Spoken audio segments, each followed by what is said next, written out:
evaluation of organic and inorganic compounds extractable by multiple methods from commercially available crumb rubber mulch. There is a printout of the Environment and Human Health website on artificial turf chemical analysis. There's a printout from the same website on synthetic turf reports in news. There's a summary of research assessing the impacts of artificial turf, an annotated bibliography from Dr. Christy Davis for SHFPC, updated December 15th, 2016. There is an article on from the Safe and Healthy Playing Fields Coalition, a white paper from January 2017 on artificial turf fields cannot be considered safe for children and should be removed from contact with children. Then there is also the Icahn School of Medicine at Mount Sinai written testimony and reports which we've seen before. And so that's one set of emails. There's another email at the back here, Chris, which I think is a follow-up again from Chandra Prasad, this time at 4:35 p.m., saying, "Hi, Chris, there are 214 confirmed petition signers from Woodbridge, Bethany, and Orange. The vast majority are from Woodbridge, who support a 3-year moratorium on the construction of the artificial turf field with crumb rubber infill at Amity High School. There are more petition signers, but we haven't yet confirmed their locations. Please submit this to the TPZ meeting." And I'm still getting some background noise from somebody who sounds like they're opening a drawer. Okay, so that is the Chandra Prasad packet. Moving on to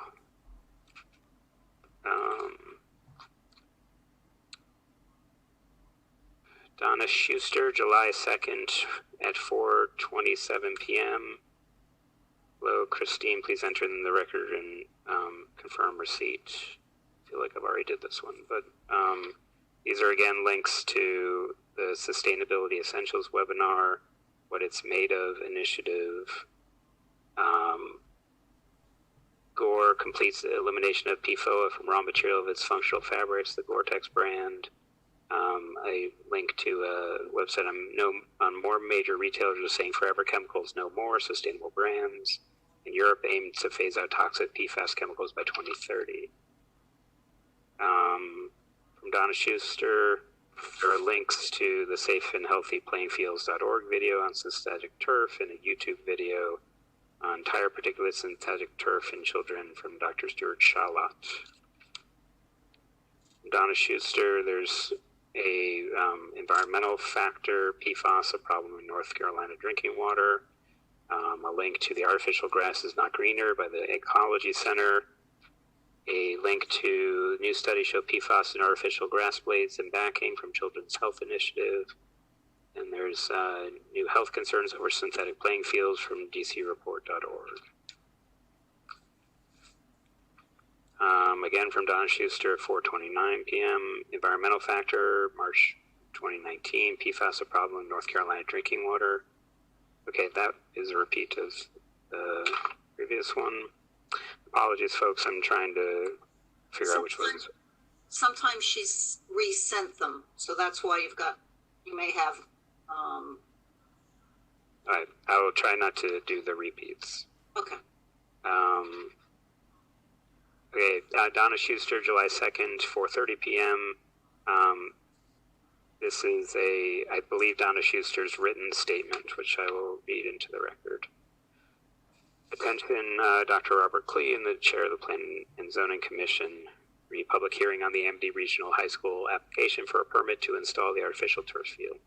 As a mother of 3 young children, I am greatly concerned with the plans of the Amity Regional High School District Number 5 for the replacement of the stadium field located at 25 Newton Road, the new stadium field containing dangerous chemicals known to be toxic for children, the environment, and drinking water. Since learning of the application for a petition to install the new artificial turf field, I have done extensive research. I feel that I could write a dissertation at this point, which has been done by many toxicologists, on the topic of artificial turf fields and crumb rubber infills, studying the toxic nature of the PFAS chemicals found in artificial turf fields and crumb rubber. I already knew that crumb rubber contains carcinogens like lead, zinc, and chromium. There are no safe levels of lead for children.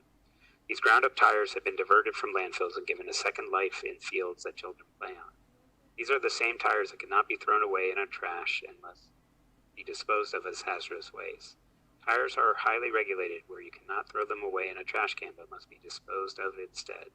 But after the tires are pulverized into tiny particles, they are no longer a tire product. Marketed to municipalities and schools as a great alternative to grass, as turf companies insist that these products are safe and that their plastic fields with pulverized tires sprinkled between plastic grass extended playability, therefore justifying the expense. These ground-up tires are now ingestible and inhalable particles for children to play on. Keep in mind that these are the same hazardous chemicals that require strict regulation and are now safe. In addition to the crumb rubber infill marketed, these same turf fields contain additional chemicals that manufacturers do not disclose under proprietary information. During the turf presentation at the 9/9/2019 Amity Board of Education meeting that I recently viewed, the new field was sold as having more playability and usage, stating that artificial turf field would be used during gym class along with additional sports other than football for practice and games, including the marching band. This is not a substance I would like my children to be subjected to while at school that is supposed to be a safe environment. Artificial/synthetic turf is made up of at least three major parts: backing material to hold the individual blades of artificial grass, the plastic blades themselves, and the infill, those tiny crumbs that support the blades. All contain known carcinogens. The chemicals that have been found in the artificial turf, grass blades, and carpet backing are the man-made bioaccumulating toxic chemical known as per- and polyfluoroalkyl substances, PFAS, a class of compounds that includes over 7,000 chemicals that are known to be toxic at low levels. Although now persistent in our environment due to development and use by DuPont and 3M, these PFAS chemicals are now known to be a particular health threat, as they are highly persistent, quote, forever chemicals that never fully degrade and accumulate in our bodies and the environment. Levels of PFAS are measured in parts per trillion and are linked to increased risk of kidney and testicular cancer, thyroid disease, ulcerative colitis, and high serum cholesterol levels. These PFAS chemicals have been found in artificial turf grass blades and plastic backing. DuPont and 3M have faced numerous lawsuits and paid out millions of dollars as they have contaminated drinking water in the environment. If you haven't seen the movie Dark Waters, you just may be astonished as to the lengths a chemical company will go to make billions of dollars and knowingly risk human health. In addition to the extensive lawsuits, now remediation has begun. An EPA PFAS task force has been established to identify, limit, and remediate over 7,000 PFAS chemicals. The state of Connecticut has established a PFAS task force in response to the Farmington River PFAS contamination from the Bradley Airport fire. Quote, parentheses, I've attached these documents under separate email to Christine. I'm in favor of a 3-year moratorium on the artificial turf field to allow further study of the impact of these contaminants on human health and the environment so that residents in the Amity Board of Education can make an informed decision. I am certain that no one wants to risk the health of our children, environment, and drinking water without fully testing the safety of the products proposed to be installed and replace the existing grass field. This is evident by the Change.org petition that has been active for 2 weeks with limited communication and has 437 signers as I write this and growing. Many towns have either said no to artificial turf fields or taken pause in the form of a moratorium to evaluate the safety of these fields. I believe that the best option to ensure that as a community we are making the safest choice for our children, environment, and drinking is to authorize independent third party with the direction to test for total fluorine to determine the likelihood of PFAS chemicals. Third-party independent testing of the artificial turf grass blades and backing for total fluorine will allow for the community of Woodbridge to have complete confidence in the field turf product and crumb rubber infill. Total fluorine testing is currently the standard used to determine the likely presence of PFAS chemicals, since there are over 7,000 PFAS, PFOS, C8, and Gen X long-chain and short-chain chemicals. Testing for total fluorine has been the best indicator and the standard used by major retailers in testing for PFAS chemicals. Large companies realize these chemicals are toxic at very low levels. In response to the lack of transparency from manufacturers, retailers have been testing products for fluorine, indicating the likely presence of per- and polyfluoroalkyl substances, PFAS, as these chemicals have been found in takeout containers, bakery or deli paper, and single-use plates. In 2014, Gore-Tex completely eliminated PFAS chemicals from all raw materials and no longer uses these chemicals. Plus, major retailers are joining the ban of these forever chemicals. Home Depot and Lowe's will no longer carry carpets or rugs with PFAS. Staples, IKEA and furniture, Trader Joe's, Panera Bread, grocery retailers, Ahold Delhaize, and Albertsons. I know of 2 labs that have the capability and interest in testing the field turf products. During the 8 to 10 year lifespan of artificial turf fields, more than 5,000 pounds of that plastic break off due to the constant exposure to sunlight together with wear and tear due to trampling. These plastic fragments are blown by the wind into surrounding wetlands, lake, and woods, and are broken down further to microplastic. After 8 to 10 years, the plastic turf carpet must go to a landfill or be incinerated at a substantial cost, as the only recycling facility is in Denmark. It is a myth that there is less exposure to toxic chemicals with artificial turf. Petroleum-based artificial turf, plastic grass, contains toxic chemicals, e.g. plasticizers, flame retardants, UV inhibitors, colorants, and PFAS. Moreover, artificial turf must be treated with antibacterial biocides to prevent the growth of antibiotic-resistant bacteria. Plastic grass also breaks down into microplastic, which binds other hydrophobic toxins, e.g. pesticides and heavy metals, and become a concentrated source of toxins even if the plastic itself is not toxic. Natural grass, in contrast, can be grown using non-toxic organic fertilizers. It is a myth that artificial turf may be purchased without PFAS chemicals. Today, artificial turf is manufactured with endocrine-disrupting PFAS chemicals. Although alternatives are being explored, no substitute has been identified within the requisite non-stick properties. Emerging data suggests that very low levels of PFAS may be linked to altered growth, learning, and behavior of infants and children, hormone disruption, decreased fertility, increased serum cholesterol levels, suppressed healthy immune responses, and increased risk of certain cancers. See Intercept article attached. It is a myth that the artificial turf cannot be recycled. Currently, no recycling facilities in the U.S. can recycle plastic turf. The only recycling facility is in Denmark. It is a myth that artificial turf costs less than grass. In 2016, Turi estimated the 16-year annualized cost of natural grass and plastic turf to be $34,000 to $49,000 and $66,000 to $109,000 respectively. The higher cost of synthetic turf is due to the high cost of disposal and replacement. In the future, artificial turf may have to be handled as hazardous waste at a high cost based on its contamination with PFAS and other toxic chemicals. In addition, the cost of removal, recycling, and a new artificial turf field was not calculated in the cost-benefit analysis of the new Amity Regional High School artificial turf field that can cost up to $1 million additional dollars. When the true cost of artificial turf is compared to grass over a 50-year period, the grass is half as the expense. See attached from Turi. It is a myth that there are fewer injuries with artificial turf. The risk of sprained ankles on natural grass are less than those playing on plastic grass as long as the natural grass fields are well maintained. In addition, turf burns, dehydration, and heat stroke are more common on artificial turf. The turf industry acknowledges that the surface temperature of turf fields is an issue and has attempted to reduce temperatures by painting rubber infill a variety of colors, white or green. Turf field temperatures range from 130 to 150 degrees on a 78-degree day. Artificial turf fields can get to over 180 degrees on a 98-degree day, causing heat stroke and third-degree burns.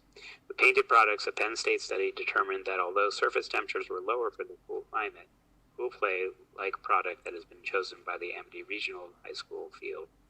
Compared to other synthetic turf, both types of artificial turf fields were considerably hotter than natural grass, with temperatures that were between 12 degrees Celsius, 53 degrees Fahrenheit, and 22 degrees Celsius, 72 degrees Fahrenheit hotter. Grass never gets this hot. A Penn State study was conducted testing the temperature of colored crumb rubber painted various colors from white to green to determine if temperatures could be decreased. Stated that although the temperature can be decreased by 30 degrees, that fields are still an average of 130 degrees. Once again, grass never gets this hot. It is a myth that artificial turf stays in place. It's well known that any type of infill, whether it is crumb rubber or an alternative infill, is widely dispersed around the area. Plastic blades also break off due to wear and tear, and sunlight breaks down the pieces into microplastic, which could contaminate the adjacent wetlands and drinking water. Infill and plastic fragments will also be carried on athletes' clothes, shoes, and equipment to their cars and homes. Mount Sinai offers tips for safer play on artificial turf surfaces. Avoid use on very hot days. Avoid use for passive activities, i.e. sitting, lounging, picnicking. Monitor young children to prevent accidental ingestion. Always wear shoes on artificial turf. Wash hands before eating, drinking, or adjusting mouth guard. clean cuts and abrasions immediately, brush hair thoroughly after play, remove and clean shoes and gear outside before getting in the car. At home, take off shoes and shake out the children's equipment and clothes outside or over the garbage. Shower immediately after playing on artificial turf, vacuum any infill that comes in your home. This is not a place I want my children to have physical activity, nor in my home on a gym day. This poses a real danger of contaminating our drinking water with PFAS toxins and pollution of water, land, and air. Plant-based infills are expensive and, like crumb rubber infill, migrate significantly, polluting water and the environment. There has been no long-term study on the effects of children on inhaling chemical-laced plant-based infills, or PBIs. In addition, organic infills contain silica sand, identified by IARC as a Class 1 carcinogen. OSHA also classifies silica as a hazardous material. Organic infill marketing is not certified by the USDA and is unregulated. Groundwater from the football field flows directly into the groundwater that supplies residents' well water. There's a myth that the artificial turf fields are maintenance-free. Artificial turf fields require purchasing special equipment to add more infill as it migrates into the water in the form of runoff and attached to our children when they play. In addition, artificial turf fields require watering to cool the turf field along with the use of pesticides to eliminate crabgrass and weeds, as noted in the field turf maintenance guide attached to my email that I located online. There's a myth that synthetic fields cost less than natural grass. A properly installed and maintained quality natural gas field remains viable for at least twice as long as artificial turf. There's significant cost to tear up, remove, and install new artificial turf every 8 to 10 years. When equipment and maintenance costs are combined with construction costs, a natural grass field averages out to less per year than an artificial field. Quote, nonpartisan studies have shown natural grass fields are a bargain compared to artificial turf due to the huge cost taxpayers get stuck with to maintain or repair artificial fields after their warranties expire, from Forbes in 2014. Medical experts around the country, including the Yale School of Public Health, Yale University's Environmental Health and Sciences Department, National Center for Health Research in Washington, D.C., the Children's Environmental Health Center at Mount Sinai Hospital, Toxic Use Reduction Institute, TORI, Clean Water Action, and Environment and Human Health have concerns and advise against the installation of artificial turf fields and crumb rubber infill. I'm fully aware there was a referendum bond vote on December 4th, 2019 for field improvements where a little over 7% of the three-town residents voted in favor of approving the bond that was won by 169 votes, 0.7% of those who voted. There was a lack of communication and transparency as to what field improvements involved, nor was crumb rubber infill stated in the referendum language. The authorization of a bond is only the permission to borrow the money, not a legal binding order. The voters are now requesting a pause to determine the safety of the Amity Regional High School's choice of field improvements, which could just as easily be to choose building better drainage for organically maintained grass field that is not required to be replaced in 8 to 10 years, finding its way to a landfill while turf industry attempts to find a way to recycle their products. Our goal is to do what is best for our community, children, and environment to ensure the safety of public health. We all have a moral obligation to act in the best interests of our children and our environment. While the studies provided by the field turf state that potential harm is minimal, the question we should be asking ourselves is how much harm is acceptable, but rather how much harm is avoidable. Sincerely, Donna Schuster. And then I think there's a whole series of attachments. Was it to this email, or they came in a series, Chris? I think some of it was what came before and some is what came after. Okay. Again, it replicates a lot of stuff, but you can go. Yeah. So I'll keep going. So there's a July 2nd at 4:43 p.m. Email, field turf only tests for the 29 of the over 7,000 PFAS long chain and short chain chemicals. And there are links to safeandhealthyplayingfields.org and Google. There is a July 2nd at 4:44 p.m., which has links to the Intercept article on toxic PFAS chemicals found in artificial turf. An article on artificial turf grass contains toxic PFAS chemicals. And then testing reveals PFAS in PHS Tom Dabney Field. And Easton alerts residents about chemicals in water supply. News from the Brockton, Massachusetts. Then there's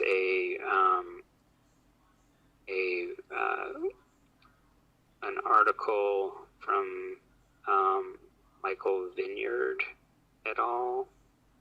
From Environmental and Ecology Research on PIXE analysis of synthetic turf.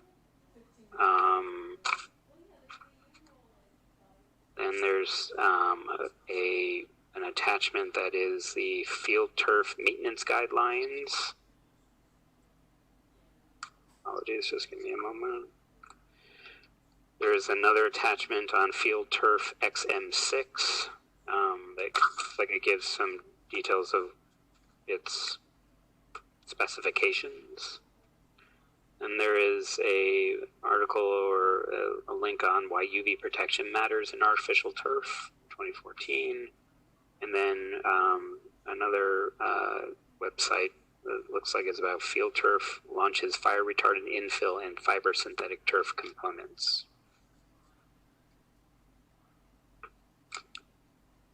Next group of, there's an email from July 2nd at 5:16 p.m. from Donna Schuster with the data sheets used in the extrusion process for artificial turf manufacturing from 3M. And there's, I think, a series of 3M data sheets attached on the 3M Dynamar polymer processing additive and 3M data safety sheets. So there's a series of 3M safety sheets and papers, and then a repeat, I think, of the field turf launches fire retardant infill and some fiber synthetic turf components. And that's on the Donna Schuster, July 2nd, 4:45 p.m. email. The next group I have together is from 4:46 p.m. Donna Schuster, July 2nd, 2020. Debbie Tatro provided the testing results for sprint turf fibers and backing tests in the field turf PFAs, PFAS, maybe statement documents. So this is a series of attachments of an analysis report from various laboratories regarding sprint turf, and one attachment from David Teeter Consulting, and then a PowerPoint presentation, which I think we saw, from Debbie Tatro, University of Michigan Physiology, the Sustainable Sharing Coalition on artificial turf, and then again a letter from the Icahn School of Medicine dated December 19th, 2019, to the Conservation Commission Chair of Sharon, I believe. I think it's Sharon, Connecticut. No, it's Sharon, Massachusetts. Oh, Sharon, Massachusetts. We each have a Sharon. Sorry. Yeah. So then there's a May 13th, 2020 letter to the Sharon Conservation Commission members, and April 12th, 2020 letter to the Sharon Conservation Commission members. So those were all attached, at least in my documents, to Donna Schuster's July 2nd, 4:46 p.m. email. Next up is the July 2nd, 5:19 p.m. email, although it could be the July 2nd, 4:47 p.m. email from Donna Schuster to Chris Sullivan. This includes a white paper from the Safe and Healthy Playing Fields Coalition dated January 2017, entitled Artificial Turf Fields Cannot Be Considered Safe for Children and Should Be Removed from Contact with Children. It has a summary of research on the impacts of artificial turf, the annotated bibliography from Dr. Christy Davis for SHFPC, updated December 15th, 2016. Okay. So that's that stack. I'm in my last stack. So thank you all for your patience. This next group that I have bound together is from a 4:51 p.m. email from Donna Schuster to Chris Sullivan, which contains links to the Connecticut PFAS Action Plan. And, well, I'll just read through all the documents that were attached. They're attached as links. So it is the field turf maintenance guidelines. It is an article from Turi at UMass Lowell, or a white paper saying athletic playing fields and artificial turf, considerations for municipalities and institutions. And there's another Turi UMass Lowell June 2019 document, natural grass playing field case study from Springfield, Massachusetts. Another February 2020 Turi white paper called Per and Polyfluoroalkyl Substances, PFAS, in Artificial Turf Carpet. There's a Turi UMass Lowell November 2016 Sports Turf Alternatives Assessment, Preliminary Results, Cost Analysis. And there's the Field Turf article that they launched. Field Turf launches fire retardant infill and fiber synthetic turf components. And there's an article, Recycling Network. Don't know if this is from Germany, or maybe Rotterdam, the Netherlands.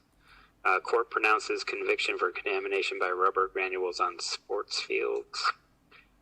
Next is a summary of research assessing the impacts of artificial turf, annotated bibliography from Dr. Christy Davis for SHFPC, updated 2016. Environment and Human Health, artificial turf exposures to ground up rubber tires, athletic fields, playgrounds, gardening mulch. There's then a copy of the AMD Regional School District Number 5's PowerPoint presentation, it looks like, on athletic field improvements. And then there's the December 8th, 2019 field turf memo, subject Amity High School, and purchase order attached.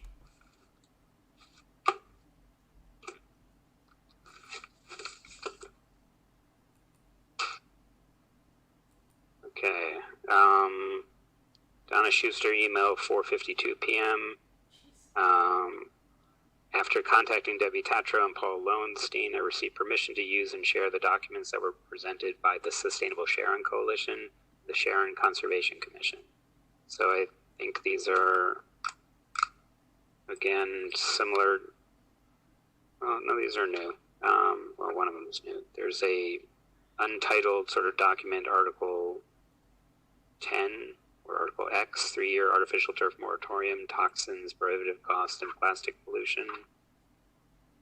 And there's the PowerPoint presentation from Debbie Tatro from University of Michigan to the Sustainable Sharon Coalition, which we mentioned before. There's an article in Chemosphere, the effect of weathering on per and polyfluoroalkyl substances, PFAS from durable water repellent clothing, by Ike van der Veen et al., dated 2020. I don't have a specific date. Then April 12, 2020, letter to the Sharon Conservation Commission members.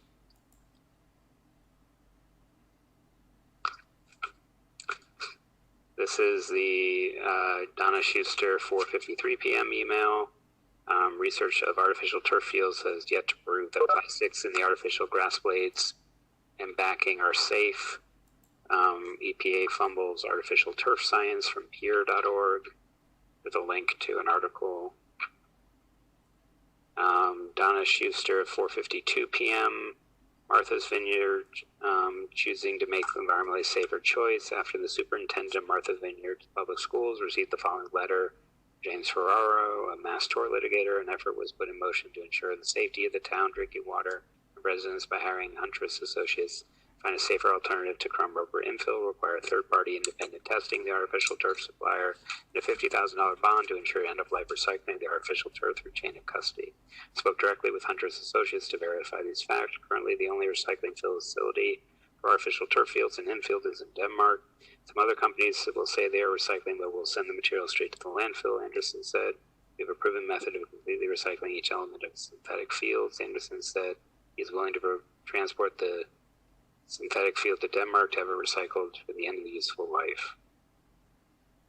And there's a Martha's Vineyard Times article attached. And I apologize, I couldn't understand whether that first part was in Donna's email or was a quote from something, and I still can't figure that out.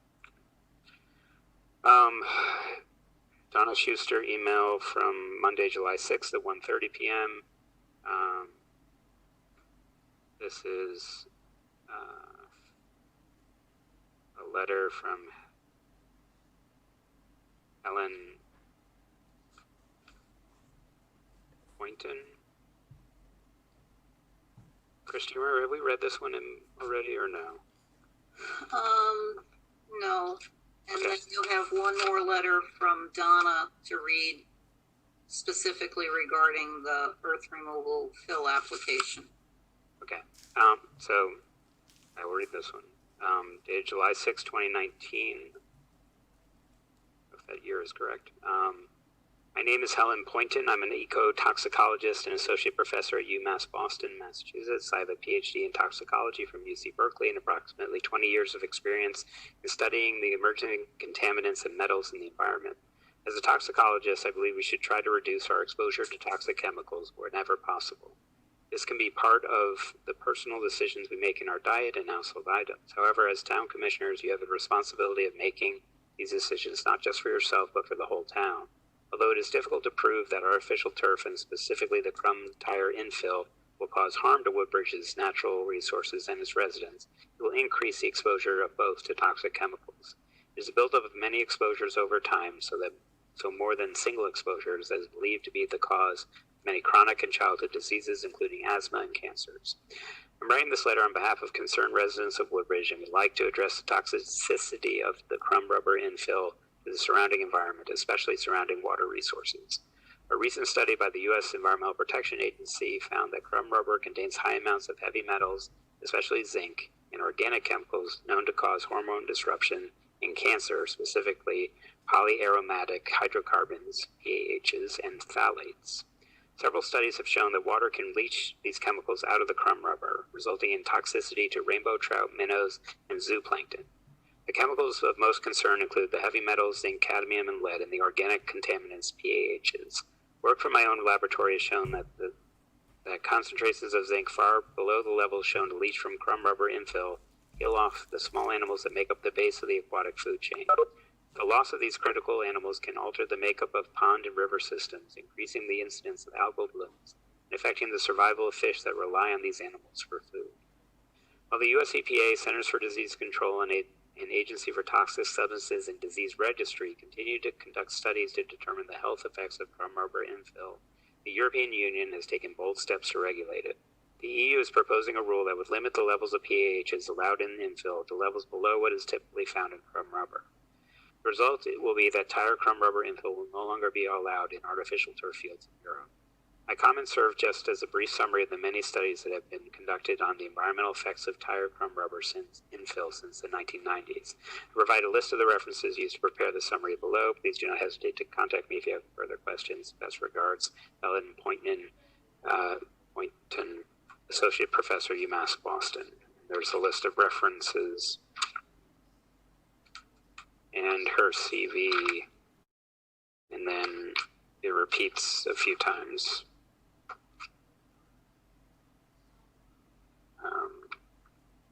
And now I may have, apologies, I'm trying to keep everything in order.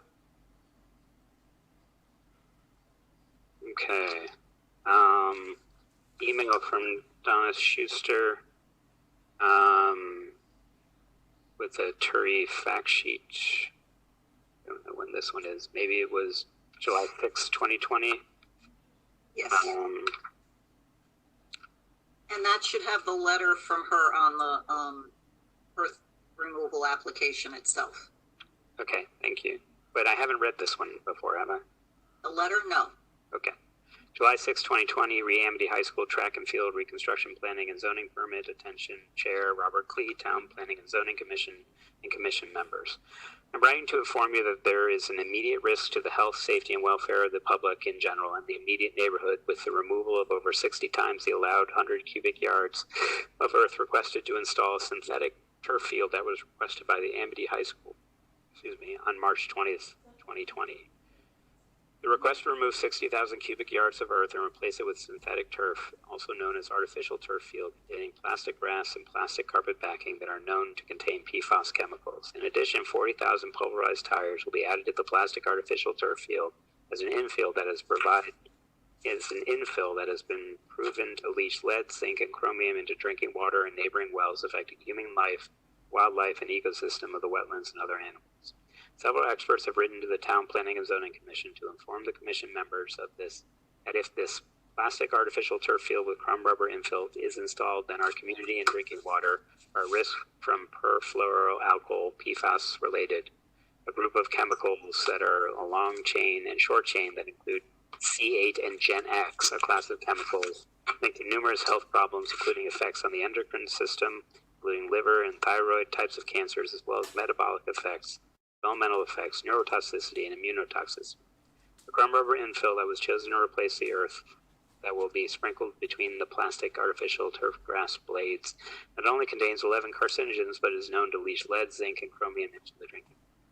There is no safe level of lead for children, since it is the Town Planning and Zoning Commission's responsibility to take into consideration the health, safety, and welfare of the community and immediate neighborhood. The commission members should not overlook the material that will be replacing the 60,000 cubic yards of earth and replacing it with plastic and tires that are labeled toxic waste and regulated by the EPA. Installing the synthetic field poses an immediate threat and danger to human health and the drinking water. Not only are plastic grass blades and carpet backing manufacturers with PFAS chemicals and treated with fire retardants, these grass blades break off, migrating into the drinking water, just as the crumb rubber infill does not stay in place and needs to be replaced with new crumb rubber made from 40,000 pulverized tires every 4 to 6 weeks, leaching into the water, being eaten by animals who mistaken these particles as food. The special exception permit requested by the Amity High School to convert the existing grass field to a synthetic turf field should not be granted, as a safe alternative exists and should not be overlooked. Grass and earth. Grass and earth do not pose a risk to our community and drinking water, as this is what our planet is made of. Best, Donna Schuster. And there is a link to the Turi article on per and polyfluoroalkyl substances in artificial turf carpet. Next, there is a, from Donna Schuster, July 6th at 3:26. There is a PFAS summary and intro, a 2018 draft document, which, Chris, do you know whose document this is? I don't know. It doesn't say who it's from, the document, but it is called Per and Polyfluorinated Alkyl Substance PFAS, summary and introductory information, a draft from September of 2018. That's all we've got. And that was my last document from the Donna Schuster and Chandra Prasad group. Do you want me to quickly do the handful that we got that came in, and then I can pause and get a drink of water, and then have the Amity folks do their response? Sounds like a plan. Alrighty, so these were in the interim period from our continuation of the hearing last Monday. We allowed comment up until 4:30 p.m. on Friday, July 10th. So these were comments received before that time period. Although the first one I had from Lori Lamar. Oh, that was one that we didn't read in at the last one. Okay, so this is one that we missed last time, but we've now are covering this time. Selectman Heller, in regards to the proposed turf at Amity Regional High School, even if there is the slightest chance that the field may be harmful to our children and residents of Woodbridge, we should make a responsible decision to fully investigate with the latest discoveries. Even though there are countless reasons to update the field, none outweighs our health. Thank you, Lori Marinko, who submitted that comment on July 2nd, 2020. Then the next sort of group, an email from on Tuesday, July 7th. Sarah Jane Compton of 61 Newton Road opposed the immediate construction of the artificial turf field because of the numerous health, safety, and environmental dangers associated with this project, including the possibility of PFAS contamination of Woodbridge water and soil. Next is a July 7th email to Chris Sullivan from Deborah Davis. My name is Debbie Davis. I'm an Orange resident and a retired physical education teacher at Amity High School. I'm shocked by your actions in addressing issues related to the field upgrades voted upon by the district taxpayers back in December. All the guidelines required in planning these projects, including exhaustive research, public meetings with opportunities for public input, and extensive budget planning were met. The Regional Board of Education approved the project, put it out to bid, and accepted the bid of an exceptionally experienced and respected contractor. A referendum to bond the money for this project was authorized, and the taxpayers approved the bonding. Basically, the deal was sealed. I'm not a lawyer or expert in government. I understand that sometimes boards and commissions do discuss issues beyond the scope of their responsibility. It's my belief that the Town Plan and Zoning Commission will be receiving documentation from the regional school district. This would necessarily address all the required environmental, state, and local statutes, ordinances, and procedures. The proposed artificial turf field is like hundreds of others in the state and should meet all standard installation requirements. I am at a loss to understand why the Board of Selectmen and Commission feels it is necessary to rehash all the issues already addressed by the Regional Board of Education and approved by the voters. I heard many comments indicating that people did not know, that the information was confusing or incomplete, and they were never given an opportunity to comment. These statements are simply untrue. The regional district provided an open and clear process, as I stated earlier. We cannot be responsible for people who do not pay attention. As I always said to my classes, pay attention, study the information, do your homework, and make sure you have completed your work on time. I will not accept lateness or, quote, please give me another chance. This seems to me is just what your commission is doing to the detriment of our students, taxpayers, and community. I encourage you to expedite your acceptance of this project and permit construction to begin. Thank you, Debbie Davis, from Orange, Connecticut. Public comment for turf field, Lorella Marin. I below is public comment for the zoning committee meeting. Hi, my name is Ella Marin. I'm an Amity graduate. I'm in strong support of the all-weather field project at Amity High School. This project has been debated, discussed, voted on, and passed by 3 towns. Despite passing, the project continues to be delayed over safety concerns. The Connecticut Department of Public Health, along with numerous other researchers, have stated that the materials to be used in the Amity field pose no elevated health risks. Amity is one of the few schools in the area that does not have an all-weather field. Potential benefits to Amity athletics are significant. I urge you to continue this project and uphold the will of the Amity community as expressed in the December referendum. Next email from Thursday, July 9th from Eric Carlson. Hi, my name is Eric Carlson. I'm an Amity community member. I'm in strong support of the all-weather field project at Amity High School. This project has been debated, discussed, voted on, and passed by 3 towns. Despite passing, the project continues to be delayed over safety concerns. The Connecticut Department of Public Health, along with numerous other researchers, have stated that the materials to be used in the Amity field pose no elevated health risks. Amity is one of the few schools in the area that does not have an all-weather field, and the potential benefits to Amity athletics are significant.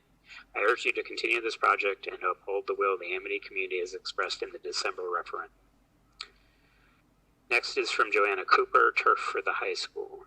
Dear members, I want to add my voice to the proposed new turf. I'm completely in favor of this going through. Our athletes are at a disadvantage because we are in the minority not having one. All of our athletes need these. Watching my daughter go to games at other schools, it's evident that we are behind. It's ridiculous at this point that Amity can't get it together. Our high school should be a source of pride for our community. The arts are incredible. There seems to be a focus on the football program. However, our other sports excel, such as girls soccer. Our field hockey program is growing. It's a shame that these athletes are forced onto a lesser field for practices and competition.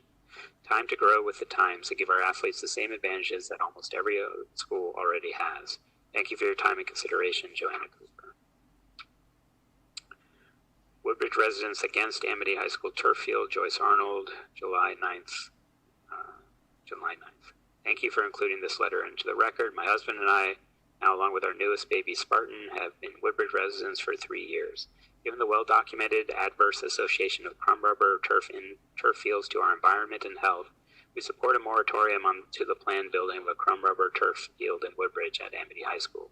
We do not support crumb rubber turf fields and hope this moratorium provides ample time for identifying a suitable alternative to mitigate the risk of exposure to PFAS and lead in our communities and meet the safety standards of student athletes during play. Given the proposed legislation banning crumb rubber turf fields in Connecticut and active bans in townships across our state, see the below articles, a pause in construction now would allow our 3 towns to catch up and select a worthy alternative with environmental health and recreational safety in mind. And there are links to Westport bans crumb rubber fields, Hartford bans crumb rubber, and proposed artificial turf ban games ground in Connecticut. In good health, go Spartans, Mark and Joyce Arnold of Woodbridge. Letter to be included about turf at Amity Regional High School from Andrea Weinstein. Dear Chris, please find the attached letter from Andrea Weinstein and Ben Silver. Hello, my name is Andrea Weinstein of 11 Cross Hollow Road, Woodbridge. This letter is on behalf of myself and my husband, Benjamin Silver. We are very much opposed to the installation of the so-called all-season turf field at the Amity Regional High School. First and foremost is our health concern. We have had 2 incidents of cancer in our family since 2012. Nearly all houses in Woodbridge use artesian wells, as does ours. From what we understand, this all-season field is made up of chemicals such as PFAS, whose guidelines are currently under review at the state level. The field is made up of chopped up rubber in a huge plastic bag. It sounds like leaching will occur over the 10-year lifespan of the bag. It will go into our common water supply. Secondly, will the town be responsible for remediation costs should PFAS and other cancer-causing levels show up in town water? It seems to me this is a cost that we do not want to bear as taxpayers and is a health issue we do not want to bear as humans. Thirdly, and perhaps most importantly, do we really want our children to be inhaling cancer-promoting agents? We want them to be sliding and tackled face first into known carcinogenic materials. It's obvious to us that no one would want this, and there must be a better solution. Sincerely, Andrea Weinstein and Benjamin Silver. Chris, anything else? You done it. I've done it. Okay. I need some water. Members of the commission, do you need a break of any sort, or should we just go right in? Jeff, I see your hand went up. You may be on mute, though. Just 2 minutes. Okay. So let's take 5, Mr. Chairman, so you can get your voice can get a little break. And I want to commend you on being so eloquent in your reading of public comments. I'm very impressed. Thank you, Paul. So let's take a 5-minute break. We're back at 7:20. Thank you, everyone. Thank you.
I'm not sure if we're all back yet. I can't tell. Should we start it rolling just in case, and then? Jeff's here, Andy's here, you're here, so I'm here. Alton? Okay, then we can go. So, thank you all. And we clearly had a whole lot of comment, and I appreciate everyone's patience under these strange circumstances due to our sort of COVID-related public hearing requirements.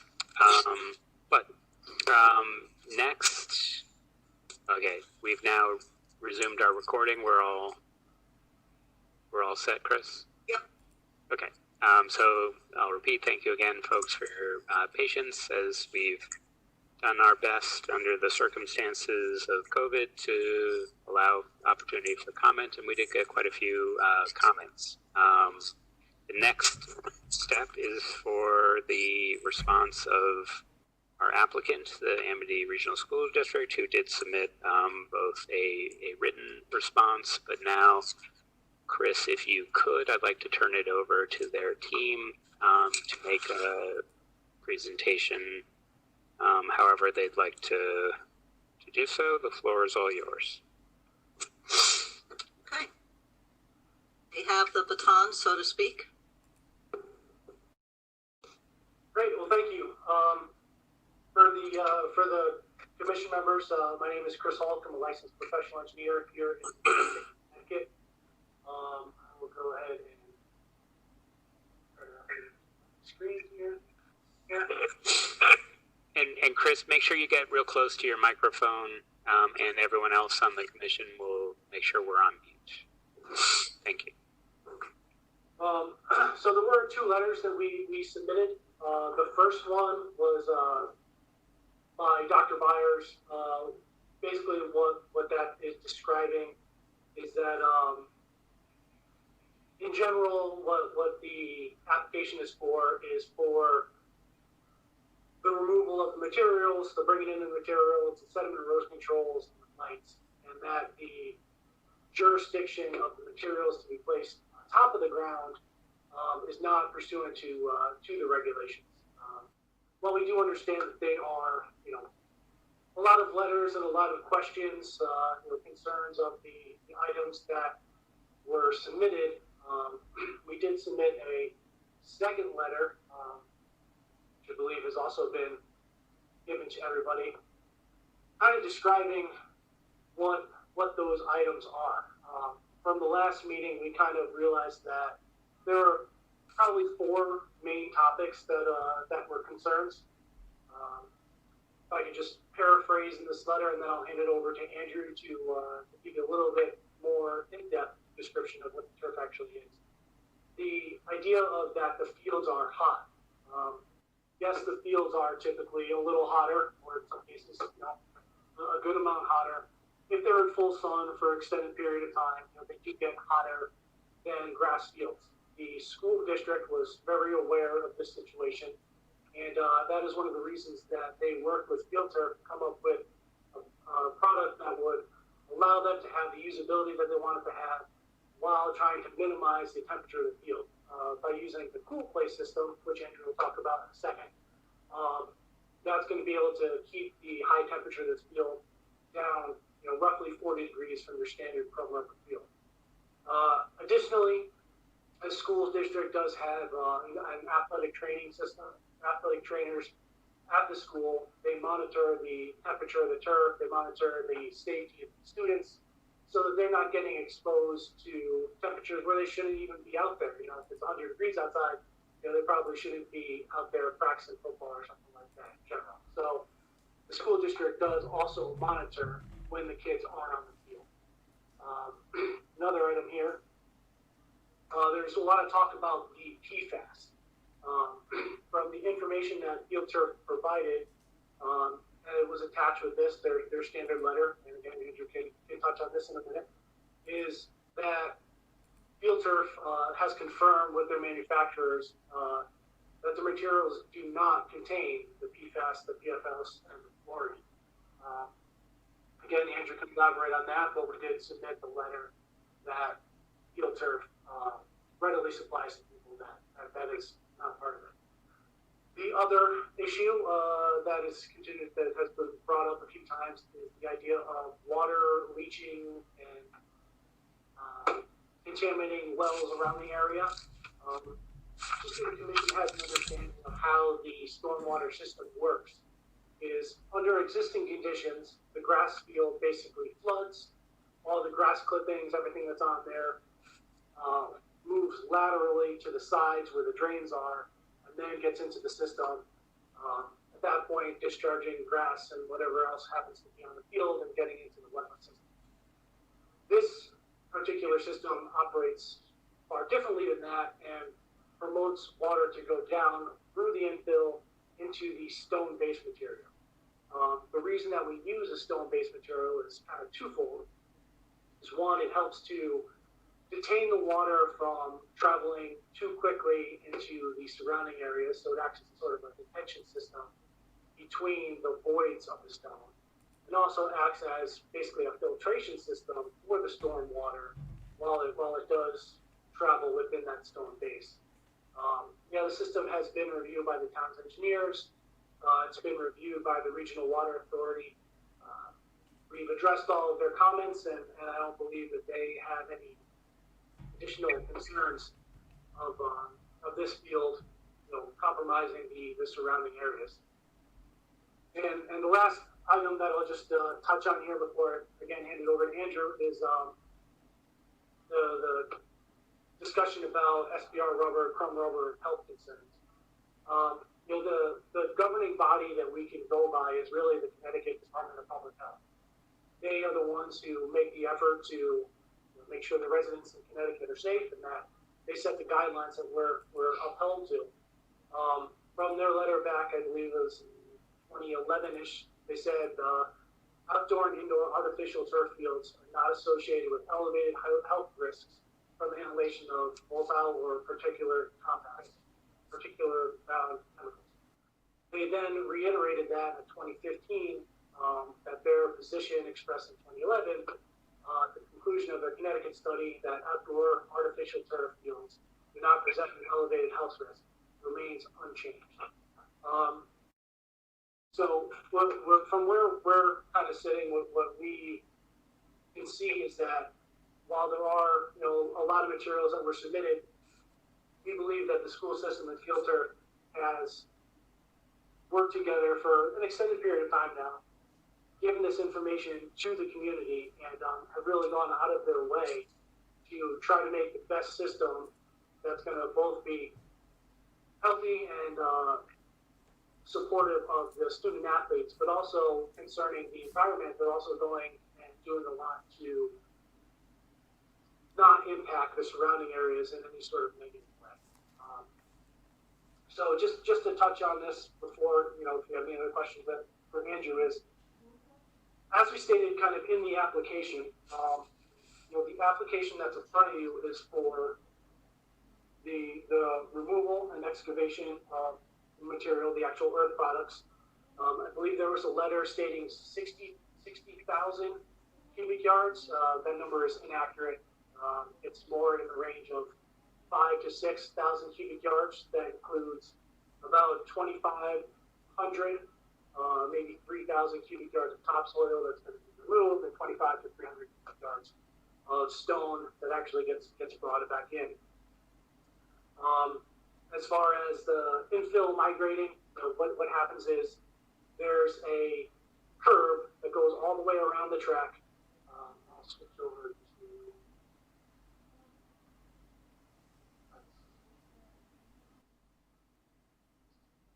So switch back to this one. As far as the infill, that's actually found within the field by what's called a concrete anchor curb.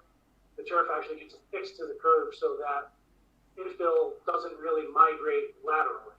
It doesn't also migrate down because the turf itself is not perforated. So basically it stays in place. One of the comments that I heard in the readings was that it gets dissipated and they have to bring in more infill. Typically, infill infill breaks down more for organic type materials like pork and coconut. Those ones dissipate more. What we found on most fields is that the areas that get replenished of those is where the goalies and ice areas where they're kicking the stuff around. So the areas get low. That's when somebody goes over with a 5-gallon bucket and sprinkles a little bit of infill back in those low areas. It's not a whole new system. It's not thousands of yards. It's several buckets. So just to get back on pace here about what the actual application is, it's for the excavation, the filling, and the earth materials. For the sediment and erosion controls, we're actually disturbing, I believe it's about 4 acres, maybe slightly over 4, which is higher than the half-acre threshold that is listed in the town's regulations. And also the outdoor lighting, we will be replacing the existing lighting system with an updated LED system. So from what I understand, those are the items that are getting voted on in this scenario. Again, the project has been reviewed by all of the town's engineers, the town staff, the local regulatory agencies such as Regional Water Authority. I believe that we have met all of their criteria. I didn't read any negative comments from them, and I believe that we've gotten kind of a clean bill of health from them. Andrew, do you want to just touch base quickly on what the So what I'm going to do is I'm just going to go through quickly. First, Andrew Daniak with Field Turf. I really appreciate having us speak tonight. I'm the regional vice president for New England with Field Turf. We're acting as a general contractor and also the synthetic turf manufacturer, synthetic turf installer. There was a lot of comments about that type of system that was going to be placed on the field, so I wanted to quickly review that. The system is a split film product, classic HG, our highest end system called Cool Play. What that means is that, as you can see on the screen, there's a layer of silica sand on the bottom of the carpet. In the middle, there is a mixture of very small particles of cryogenic rubber and sand mixed. And then on the top, approximately 0.5 to 0.75 pounds of infill material is what is Cool Play. Cool Play is a TPE, or thermoplastic elastomer, and it's made of fiber. It's the same thing that fibers are made out of, these mineral compounds. It's larger in size than any of the rubber granules in the system, so it caps and creates a barrier between the crumb rubber and sand in the middle layer and the athletes in the top layer. This does two things. One, it becomes a barrier, but then the second thing it does is it reduces the heat on the field by approximately 40. And so on an average day, 85 degrees outside, field temperature normally might be 140 degrees. With the Cool Play system, it drops to about 100 degrees. And there's a couple other comments I'd like to address in terms of water, vapor, and then the actual crumb rubber. So the water issue was brought up a numerous amount of times. I think it's very important because of obviously the well issues. State Department of Public Health of New York, along with independent engineering firms like Amtrak out of Boston, have tested the rainwater going into the field and then the effluent charge of the water leaving. And every test that has come back has the water leaving the field, the effluent charge, has been as clean or cleaner than the water going into the field. Okay, how is this possible? It's possible because the synthetic turf system acts like a filter. You have 9.5 pounds of sand, rubber, and in this case TPE on top, and then approximately 12 inches of stone beneath that until it hits the collector pipe system. This, in effect, is a filtration system. There's not any testing that has been done where the water was not as clean as the system. That's very important. The second thing that I'd like to address is the vapors coming off the field, which was brought up a lot during the public comment. The State Department of Public Health in Connecticut, along with very environmentally states such as California, Massachusetts, New York, Washington, have all looked at this study. None of them have come back and said that the vapors on the field, unless it was not a well-ventilated area, in a basement or an indoor facility without good ventilation, it's the only way that it could be harmful to anybody. This field's outside with the best possible type of ventilation. And then the third thing with the crumb rubber just in general, Field Turf has done installations, over 20,000 installations. This system that we're presenting tonight has been tested more than any other system ever created. There's been no more tests on any other system than this. The crumb rubber, if a child or an adult falls in the field and the rubber gets into their mouth, ears, nose, or into their stomach, was a cause of concern. It was a cause of concern for us as well. So what we did was we had it tested in two places. One domestically, the ASTM, and then secondly, in Europe, which is called the EN71 40 Safety Standard Test.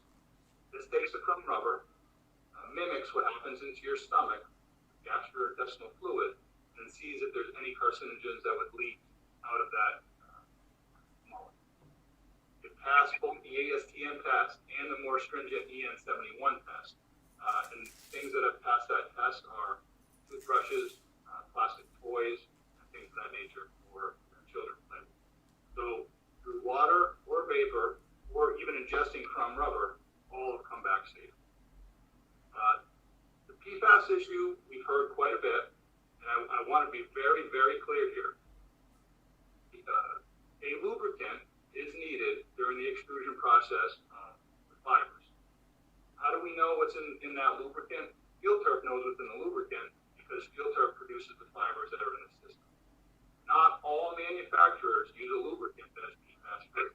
But I want to be very, very clear here. Field Turf uses a lubricant during the extrusion process that is PFAS free. We have had it tested with independent environmental engineers. We've provided all the documentation needed on this, and there is no PFAS used in the manufacturing of Field Turf fibers. None whatsoever. I just want to make sure that very clear. The other thing is that there's a difference between anecdotal information and media reports versus what scientists call empirical tests or peer-reviewed studies. So there has been media reports in Washington about goalies getting cancer, about football players, etc. I want to, again, be very, very clear on this. There has been literally hundreds and hundreds of empirical peer-reviewed studies out there. Anybody can find them. I think the total is actually 160 studies. Out of those studies, there has not been one study that has found a causal link between playing on synthetic turf and cancer or any other negative health effect. So again, very clear. It's not like there's 30 studies that say there's no causal link and then 2 that are. It's literally 160 plus to 0. So there's zero that say there is a causal link, and over 160 that say there are not. So again, there is a moratorium or any kind of delay in testing. There is not much more testing that we or independent agencies can do on this system. And with that, I think from a turf safety standpoint, I don't really need to present anymore. But if you have any questions, I'm happy to answer any questions. One thing to just chime in about the last statement there about the moratorium. Now, I've heard quite a number of letters saying, in support of a moratorium or something like that. To my knowledge, and Chris, you can correct me if I'm wrong, there's been no moratorium submitted. There's been no moratorium voted on. Nothing promoted by the town council. So the idea of delaying the project for the hopes of a future moratorium that could potentially happen down the line is really kind of outside of the realm of what would be considered standard, I suppose you would say. So the idea of a moratorium is kind of almost a moot point, I guess, because nothing's been submitted, and this is where we're at now. So I think that we have demonstrated that we've taken all the safety concerns very seriously and have done a lot, both the school district and Field Turf, to demonstrate that, we put together a very good product and a very good design. It's been reviewed, and I think that we've really put a good foot forward here that the town can vote favorably for a project like this. But again, we'd be happy to answer any questions you might ask. Dr. Byers, we're done with our presentation if you want to comment now. Well, thank you very much, because we've heard a lot of testimony, but I would like to speak in part on behalf of the Board of Education. and to just help the Planning and Zoning Committee members with a quick rundown of how we have actually gotten to this point. The Board of Education, as you know, is committed to providing the students of Amity with an exceptional comprehensive education that includes the academics, the arts, and athletics. This process began because the athletic facilities, particularly the stadium, which includes the track and field, have not been upgraded or improved for over 30 years. The playing surfaces of both these areas are significantly below the standards of other high schools throughout the state of Connecticut. Replacing the track would have necessitated the replacement of the field, no matter what the field was made out of. Student athlete safety was the first and foremost priority that the board had when selecting the field. And the board selected a field product that will have the lowest injury prevalence for our athletes. Additionally, as you've heard, the board selected the use of a field that will both lower the heat on the field and provide an added barrier between athletes and the infill. The increase that we have in gender equity and playing time on the field for both our boys and girls sports teams, as well as the longevity of the particular field product that we chose, were added benefits. Lastly, the excellent reputation of field turf was considered, and I do remind the commissioners that they are a state of Connecticut approved vendor for schools. Amity athletes already regularly play and practice on all-weather fields. This includes competition at other school sites as well as practice on rented fields. The board was also comfortable with the decision to install the all-weather field, as the use of crumb rubber for Amity athletic facilities has been in place since 1999, when the existing asphalt rubber track was first installed. The Amity Board of Education began this process of planning for the stadium renovations over a year ago, with the first discussions starting in March of 2019. From that date until the December 4th, 2019 referendum, there were 13 meetings of the Board, Finance, and Facilities Committees in which the all-weather field was listed as an agenda item for discussion and possible action. There were 22 general meetings of the Board, Finance, and Facilities Committees in which there was opportunity for public comments. From September 9th, when the board made final approval moving the all-weather field concept forward, until October 29th, when due to the legal procedures of a referendum vote, we could no longer make presentations, Amity staff made 11 public presentations to parent groups and to the board, Bethany, Orange, and Woodbridge selectmen. Informational flyers were distributed to all 3 town public libraries. These included the responses to frequently asked questions about the field, which addressed the health and safety of the materials in the proposed field. Our Amity website contained an information section and the FAQs. There were links to that from both the main page as well as the athletics page. Additionally, we had display boards at Little League events throughout the months of September and October. Articles were published in the Amity school paper, The Trident, as well as the Woodbridge Town News. And additionally, I spoke about the field on WICC Sports Talk Radio. Every residence in the towns of Bethany, Orange, and Woodbridge were mailed the mandated explanatory text prior to the December 4th referendum. The Board of Education was required to present to this Planning and Zoning Commission as part of the referendum process, and did so on November 4th, 2019, where I'm sure the commission members remember unanimously approving the general projects. To summarize, there have been more than ample opportunities in which people could have received accurate information about the field and made comment about the field prior to the development of the referendum questions and ultimately the referendum vote. The Board of Education, recognizing the strong opinion on this matter, opted for 2 questions during the referendum to allow voters to be very clear on their opinion of the athletic facilities improvements. Ultimately, the athletic facilities question was passed by the voters. Please remember that Amity Regional School District is a regional school district, committed to the students of 3 communities, and we rely on the cooperation, collaboration, and respect that these 3 communities show each other in the decisions made by voters. We are governed by voters and act on the decisions made when the members of our towns cast their votes. And you did receive a letter from me where, again, I would like to sort of emphasize certain parts that some commentators during these public comments appear to misconstrue the current application and the Commission's authority. This is not a second bite at the apple, as some of them appear to believe that it is.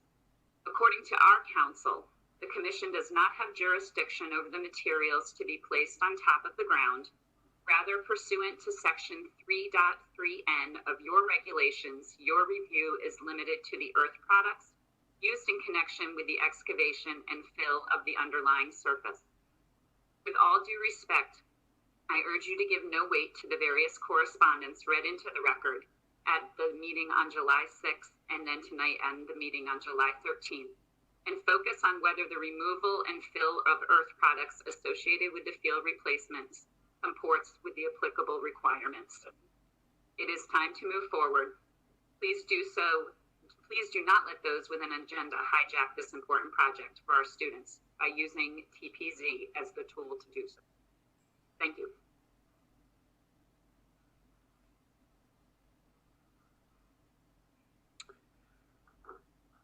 Thank you to both, to the applicants. Thank you, Dr. Byers, and to your consultant teams. Now, Chris, before we release them, can we ask direct questions of them? Yes, you may. Okay, so I'll open it up to our commission members who are voting, so Yoni, not for you, to see if you have questions of the applicant and their consultant team.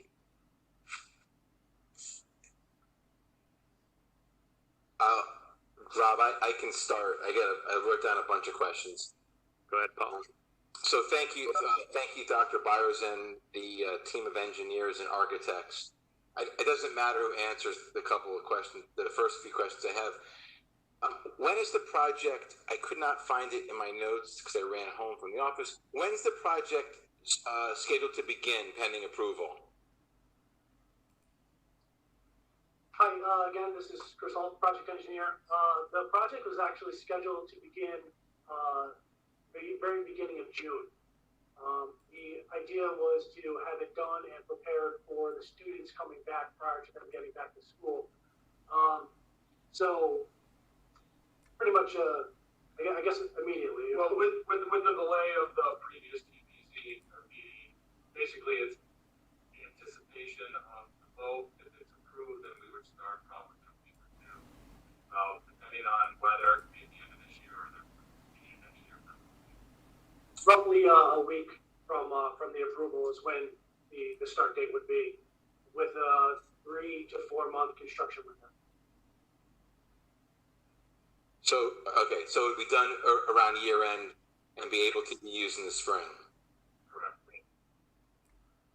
Okay. And so just so that I had notes from the last meeting we had. I didn't realize it was November. I thought it was February. I had a note that someone mentioned that during the meeting, one of the experts, that the tires or the chrome rubber was quote unquote covered. Is that the case with this field? Are they covered or are they fully exposed? So the cryogenic rubber is mixed with silica sand in the middle layer, and then on top of that is the granules of PPE, which we market as pool clay, and it is a barrier between the sand and rubber mix in the middle layer, and then also the top of the half. So it's not, the rubber itself is not coated, but there is a material that's not rubber that's over the top. Did you hear that, sir? I did. Okay.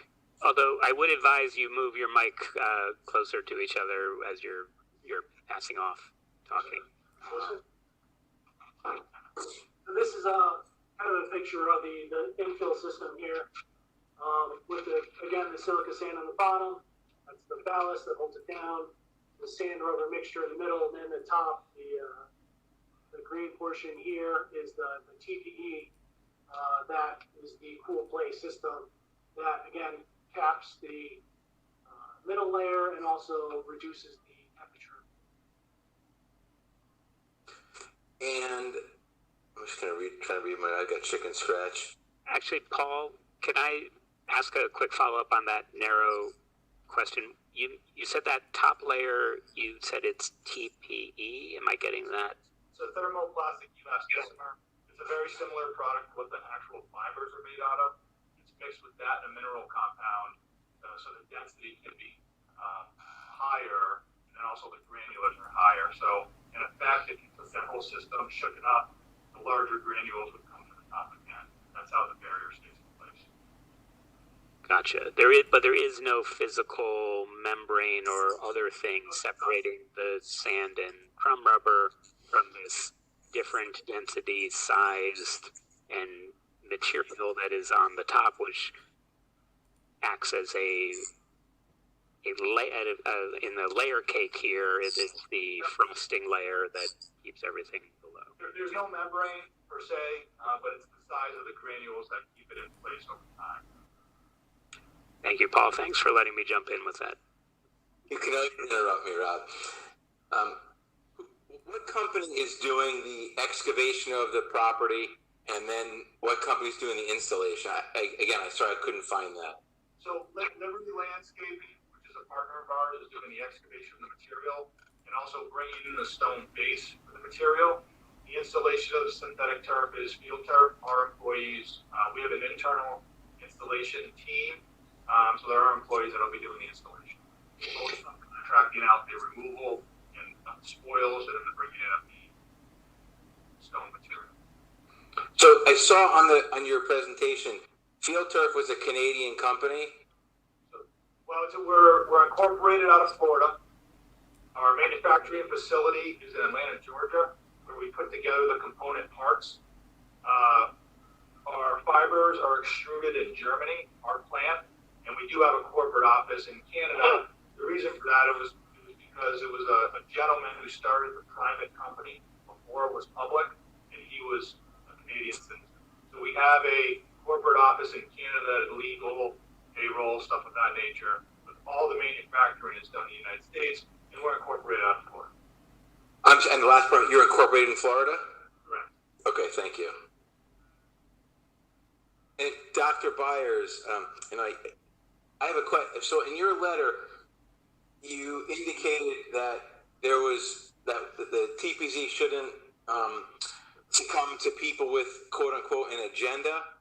And I was trying to read through while you were chatting some of the public comments. It was what's the agenda that concerns you? It's the belief that there is a moratorium that can be issued that would stop moving the project forward. That, and also the conviction that somehow due diligence for our athletes was not given consideration, when I would stress again that was first and foremost the item in our minds, is making sure that we selected something that we knew our kids could play on for a long time that was going to keep them safe. And I guess I'll ask one more before I'll cede the floor to anybody else. I noticed in First Selectman Heller's letter to TPZ, she referenced Connecticut pending bill HB 5300. Are you familiar with that bill? So it is not a pending bill anymore. Bill 5300 on May 6th, it ceased to exist. So it died. It died on May 6th of this year. There's no pending legislation in front of the House right now that has to do with synthetic turf fields or crumb rubber. Okay, thank you.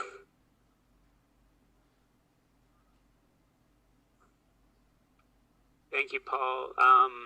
Other members of the commission who have questions? It's Jeff. Jeff, go ahead.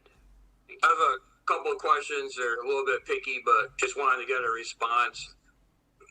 Regarding the field turf letter of July 10, 2020, discussion point number 2 regarding the PFAS issue that's come up.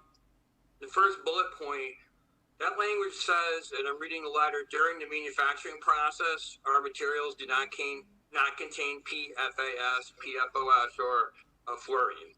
So is it a contention of some people that after the manufacturing process, these chemicals can get on the turf That's worded a little odd to me during the manufacturing process. Can someone address that?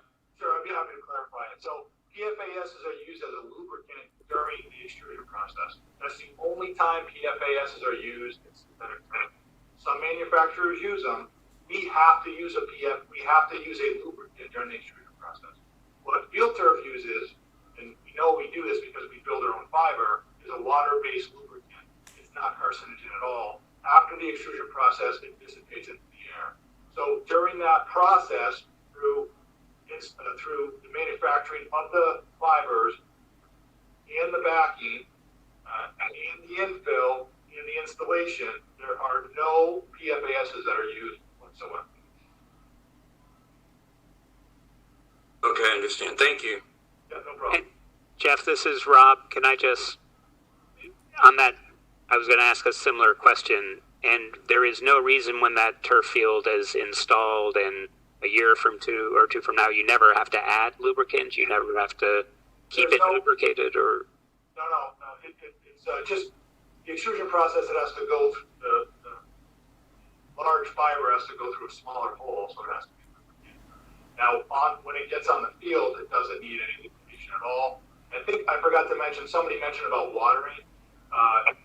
No watering is needed on the field whatsoever. In a traditional straight crumb rubber field, when you add water to a hot field, it creates moisture. It's almost like a smog effect, creates humidity. And with the cool place system, you added water, it would do basically nothing to it.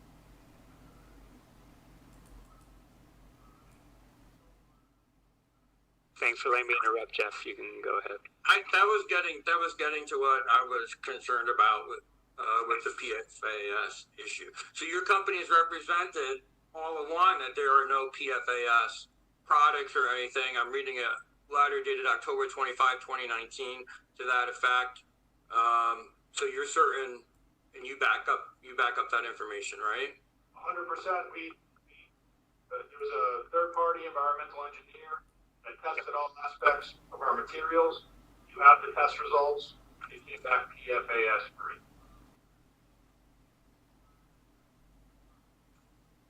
Thank you. Welcome.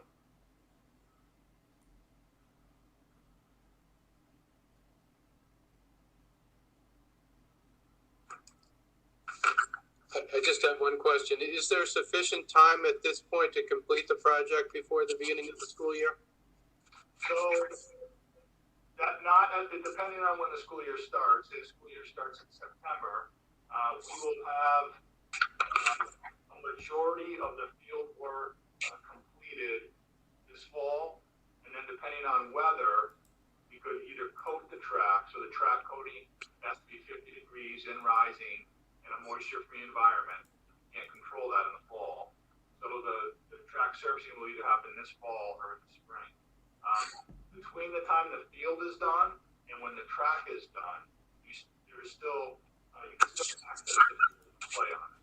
So it's a post-tension concrete track, which you can drive on, you can walk on. There is no issue with damaging the post-tension concrete track, and then the field would be open for use. So after the field's done and the lights are in, the concrete is poured around the field. It would just be waiting for the coating to happen for the track. That may happen this fall, depending on weather, or it may happen in the spring, but it will not delay when the field can be used.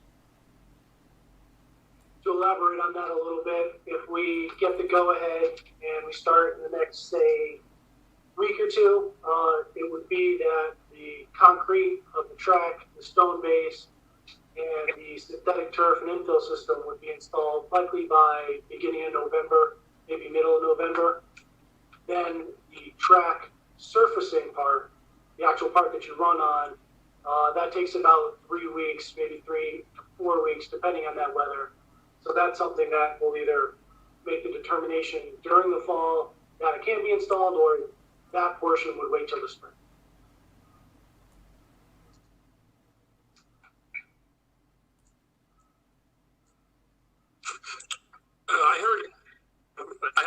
Go ahead. Sure. I heard a comment earlier. Are any of the existing fields, track or possibly soccer fields, Are any of those fields made out of artificial turf at this point? I think I heard that, but could someone address that? Not out of artificial turf, but our existing track is essentially, it's not very different than the one we're proposing to put in, except the base of that track is asphalt, which doesn't sustain weathering in New England climates very often, which is why it has to be replaced at this point. And the surface of that asphalt is covered in a layer of basically ground up rubber, and that's what you actually run on to give you that sort of support. So the track is already like that. Andrew, I don't know if there's anything you want to add to that. No, the only difference is it's a EPDM type rubber and it's coated, and then it's a very similar system, like Dr. Byer said, to what's there currently, except the base of that system will last a lot longer than the base of this system that's currently there because of the asphalt. The grass that's there now is natural grass.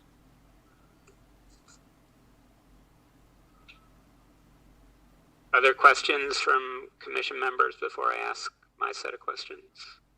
I have one more, Rob. Thanks for indulging me. Go ahead, Paul. So, I assume this is for the technical experts on this. In your letter in response to the first round of public comments, somebody stated, I want to say he was director of marketing or something to that effect, that there are no PFASs in any part of the creation, installation, or any other facet of the field. And there were, I think he said, independent labs who supported that, verified it, agreed with that. Do you have letters from independent labs to support that claim? Or something that we can look at that says it wasn't just two sentences written on a piece of paper? Yeah. Director of marketing. Yes, we do. So Darren Gill is the head of marketing, but also innovation. So innovation falls under that is also research and development. It's a marketing ploy. He's also the head of research and development for field term. We have submitted the actual test and the actual results of those tests to the commission as part of our letter. Well, that should be noted. It is part of the PDF that you were sent to of the response from Amity. It's dated 11/25/19 on the bottom. Okay. And That's good. Paul, if you don't mind, can I jump in on that? And maybe for the applicant folks, you could actually bring it up and walk us through. I assume this is the November 25th David Teeter Consulting report that had the attached sort of one-page table.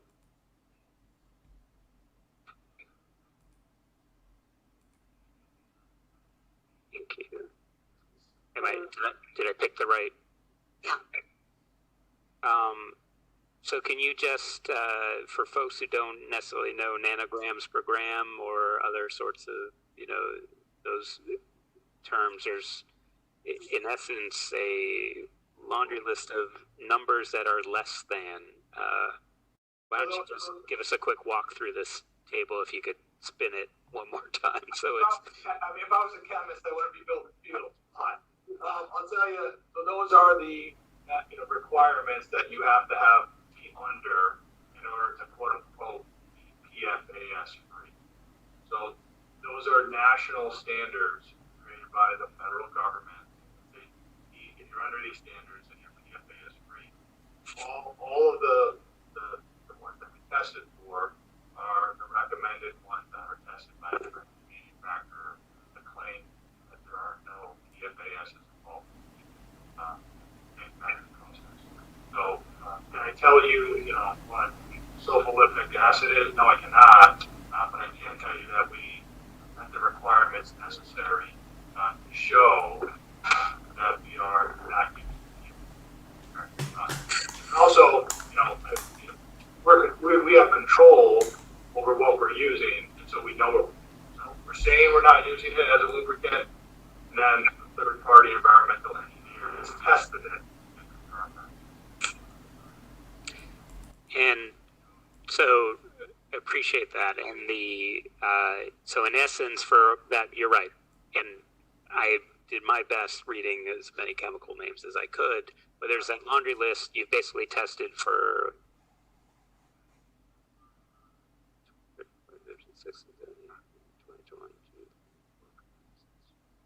about 29 or so different potential. Yeah. I was just going to say 29, but those aren't what we want to test for. That's what the government recommends that we test for. You just don't pull out of a hat. Gotcha. So these are, the government recommended 29 different types of PFASs, or things in this PFAS-PFOA sort of family. Correct. And the results that came back were less than these values in nanograms per gram. So I can give you an example. Like when you test water, test for arsenic, right? There are, there's a figure that you have to be below to not have arsenic in your water. Same type of test.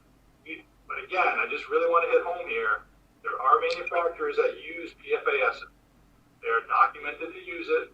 They have fields that were tested where these came back positive, and they have not provided any letters or statements for engineering that say they're not using it.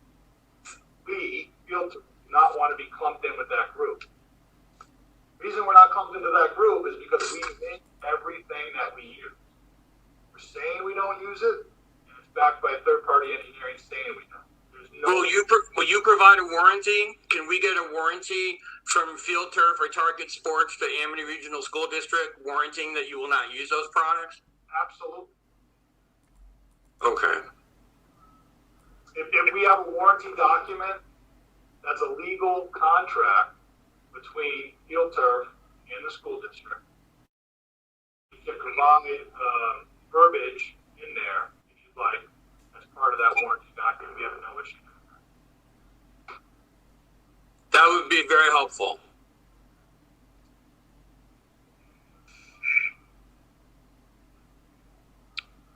Paul, any other questions? I had just one, and I promise I won't talk again for a couple minutes. It's so rare when I'm home I get to speak. And it doesn't matter, Dr. Byers, if you want to comment because you have boots on the ground, or the gentleman in the room, it's fine. So I was trying to count how many public comments, kind of the ratio pro to con, and obviously when people are against something, the voices are much louder. And so many letters quote science. So I just want to I have kids in this, for full disclosure, I have kids in the school and who will be in the school and who believe they're athletes. So it certainly is, it's personal, but when I read and I hear about doctors from Mount Sinai and all the studies and people quoting all these different scientific studies that didn't seem anecdotal, where does that information come from? Are they talking about something that's not in what you're proposing? How come there's so much variety and dispersion of opinions here? Dr. Byers, let me handle that one first, and then you can jump in. Okay. There are zero, I'm going to repeat myself again, there are zero empirical studies that show that there is a causal link between playing on the synthetic turf field and negative health benefits, including cancer. There's not one. Now, there are studies that go maybe a little far. So, for example, you take a synthetic turf, you put it in a box, and you heat that up to 500 degrees. Then you take the smoke from that area, and you see if there's carcinogens in that smoke. Of course there is. It'd be analogous to taking your computer, putting it in that box, heating it up to 500 degrees, and then testing the smoke around that computer. Is there carcinogens in that smoke? Yes, there is. Sitting at a computer for 8 hours a day, is it going to cause, well, it may cause negative health benefits, but it's not going to cause cancer from what's inside of it. Same thing with a car, same thing with a chair, same thing with a can.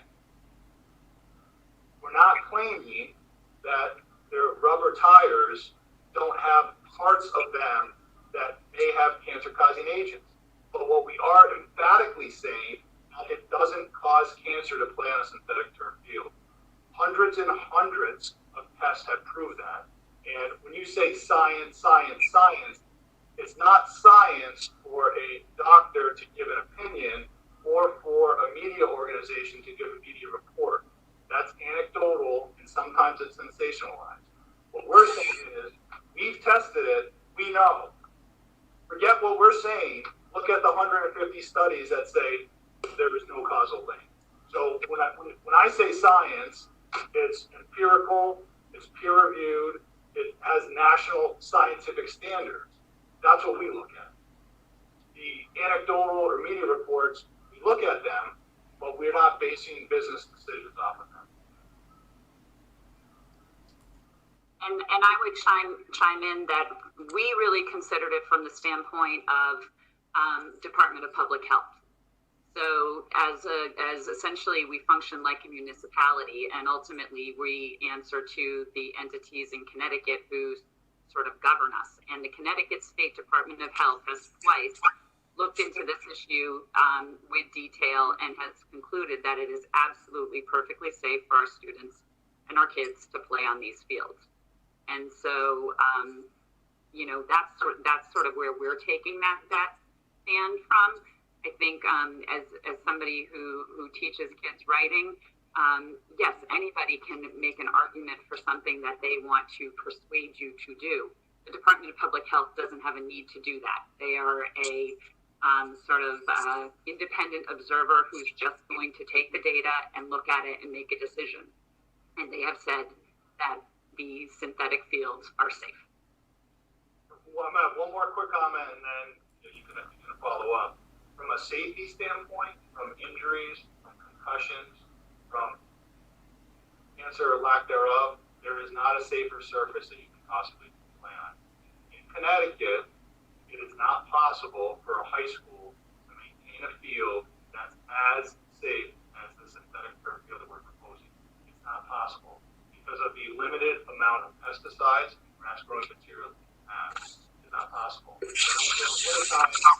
gets a little freaky. The hardness of the fields, especially in the Northeast, are double and triple the amount of the synthetic turf. So safety is two parts. One, is it a health risk? But two, is it an injury prevention?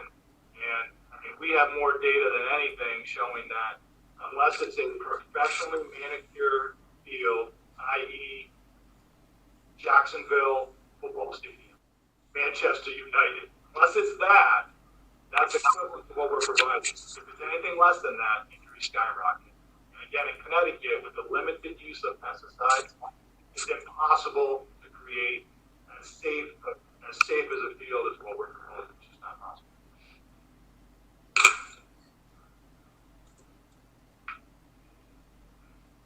So were there direct questions on or follow up on that? Because Jeff, maybe you had one, or if you didn't, I might have. I'm good right now, Bob. Thank you. Dr. Byers, I will sort of note the DPH studies were 2011, 2015. They were only focused on crumb rubber. They weren't focused on this newer concern about PFOA and PFAS, correct? That is correct, to my understanding, yes. And back to the PFOA, PFAS, and unfortunately back to your table with the EPA sort of limits and numbers. I just want to be 100% sure, and my conversions are a little rusty. These units here are in nanograms per gram. Is that a part per billion in sort of lay speak, or? That's for the engineers.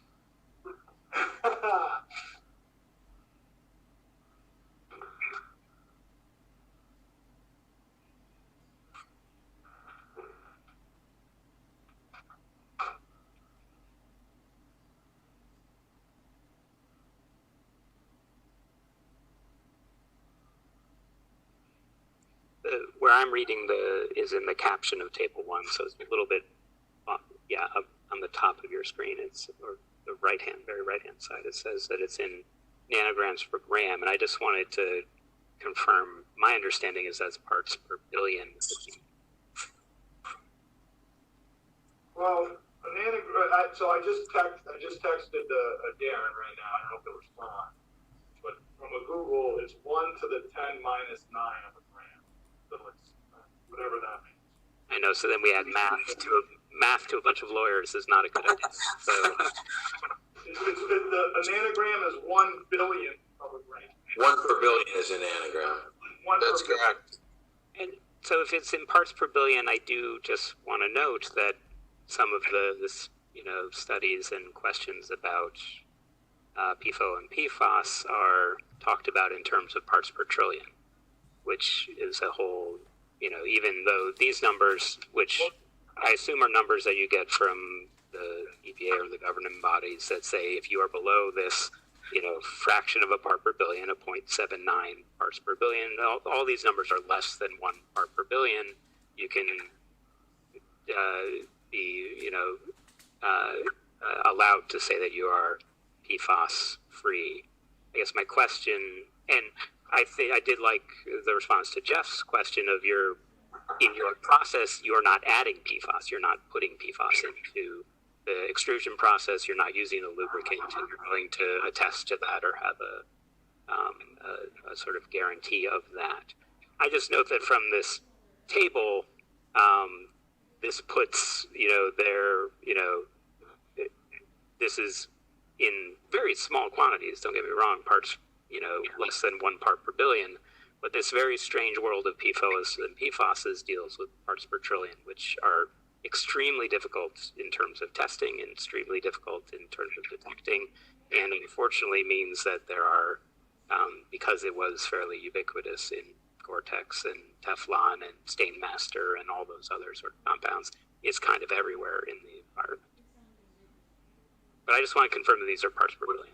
With all due respect, yes, it is parts per billion, but we only will generate testing off of what the EPA will say. And again, with all due respect, if they change it to parts per trillion, then we'll test parts per trillion. They have it per part. I mean, we're talking about shades of gray here, but we don't generate the testing requirements. All we can do is take those requirements and bring them to an environmental engineer, and that's what we did. If those change, we're happy to provide updated and new information. As it currently stands, we are meeting all governmental requirements for the PFAS. I appreciate that. Theoretically, you could say, well, what if it's parts per quadrillion or parts per as much as Elon Musk has? Who knows? But what I'm saying is, as of today, we take the government requirement, we test to that, and we pass. So it's not like we're under 1. We're under either 0.79 or 0.8 or whatever it is. I can't speak intelligently enough on how we get to the testing requirement. I just know that we can. Thank you. Other commission members before I go into my other questions? Jeff, I see you're unmuted. Did you have one? I'm good, thanks. Oops, excuse me. Yeah, I'm good, thank you. And, okay, so I wanted to, if there aren't others, I will offer my few questions. And I think the first goes back to a line from Dr. Byers, your note about our November 4th meeting and the unanimous approval. I wanted you to just explain a bit more your sort of view of the effect of that action by our board before this issue went to referendum. And yes, so yeah, that's the question. So in sort of the most, I guess, kind of layman's terms, once we put the vote to referendum, I think there's an expectation by both the voters, but certainly by the board, that ultimately we're governed by whatever that decision is going to be. And so actually, as part of the preparation for writing the referendum questions, our council required that we go to town planning and zoning for Woodbridge to sort of get a pre-approval of the project knowing that it didn't have the details that we present before you tonight about what it exactly is going to look like, but frankly, because it would be inappropriate to put a question to the voters that wasn't going to go through if they voted in the affirmative. And so, and again, it's part of that tricky part of that you're the planning and zoning for the town of Woodbridge, but we're representing a regional school district on the property of Vanity. So it was really, that was really intended as part of making sure that the process had the goodwill and the blessing of the Planning and Zoning Commission before we actually put it to the voters, because we wouldn't want to sort of falsely advertise a project that we never thought was going to be possible. Did you also, you brought it to inland wetlands as well?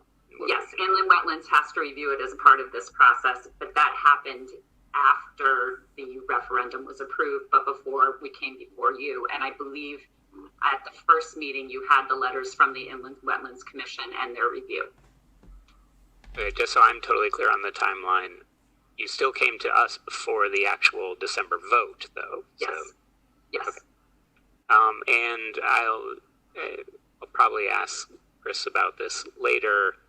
That was one of my first meetings as your chair, and it was presented in an interesting sort of fashion in that it wasn't an actual application before us like you have now, and it was presented, I believe, for our comment and whether we had things as a commission that we wanted to be added to the record and the record reflect. And I do recall that part of our discussion was actually about lighting issues, which is one of my later questions. So to me, it was less of a unanimous approval, but more of a sort of notice and comment opportunity for our planning and zoning board to see this and offer any comment before it went to referendum and have those comments part of the package that eventually went to referendum. But that was just my take.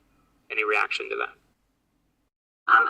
Again, I mean, it was frankly, I think it would be extremely embarrassing for the district to have been negligent in asking for, and I guess I would say it was the blessing of the Woodbridge Planning and Zoning to do this track project when ultimately we would be at the will of the voters, whether it was approved or whether they disapproved it. And so it was really an intent to be a cooperative partnership with the town of Woodbridge and to not put something forward to the voters that, like I said, we would know that immediately upon arrival, it wasn't going to have the approval of planning and zoning. So it's within the constraints of the political process and what you can and can't do for referendums. It was our best gesture to make sure that you were fully aware of what was going forward before we asked the voters to make a decision on it. Great, I appreciate that. Thank you. Apologize to sort of jump. Actually, I'll stick with you while I have you. Any other fields like this that have been installed recently? I know I've heard mention of somewhere maybe in the record of Yale. Does Hopkins have this field? I mean, who are the sort of direct comparators of this particular version of pool play? And I apologize if I got the name. Yeah, I mean, University of Georgia, University of Nebraska, Indiana High School, Central Connecticut State University has this type of system. Our elite type system is done in thousands of fields all over the country. We manufacture and install between 800 and 900 fields a year, and we've done work at every single Ivy League institution. Every single Division I school in Connecticut has an artificial turf field, and some of the Ivy Leagues is the most prestigious medical schools in the country, like Harvard and Yale, also have some turf fields. So, I mean, I could list 20,000 fields, but just say all the Ivies, all the Division I schools in Connecticut, hundreds of schools in the state of Connecticut, thousands of them. And if you're looking specifically at Connecticut, while it may not be a field turf product, every single school, it falls into what's called a district reference group. It's what we call a DIRG. DIRGs are essentially those school systems that have a comparable enrollment as well as essentially a comparable ability by the town to support the school system. DIRG A are amongst some of the best. DIRG B is sort of our echelon of schools. And we are the only, and when I say only, that's it, just Amity is the only Derby school district that does not have an artificial field. So essentially it means all of the students that, or the teams that our students compete against are competing against kids who have the opportunity to play on synthetic fields. And when the students or athletes travel from Amity, their current plans. Thank you. I'm going to switch back to the sort of technical and engineering type questions. There was in your presentation, you talked about how this new system, unlike the current grass field where it rains, it floods, it flows into neighboring sort of wetlands, because this is an engineered sort of system which has 12 inches of stone below it. This system and systems like it have, in essence, in some ways act as filtration when you have water percolating through that sand matrix and percolating through stone, and then ultimately going into a retention basin, which is part of, I guess, the question. When you were testing sort of for water quality, what water, when you had that interesting sort of statement that for all the sort of places you've tested it, the water was as clean, if not cleaner. I just want to get a sense of what the basic things you were testing for, first of all, and second, when the water eventually does flow out of this system, where does it ultimately go to here in the So currently the way that the existing storm drainage system works for the field is there's 2 yard drains on either side of the field.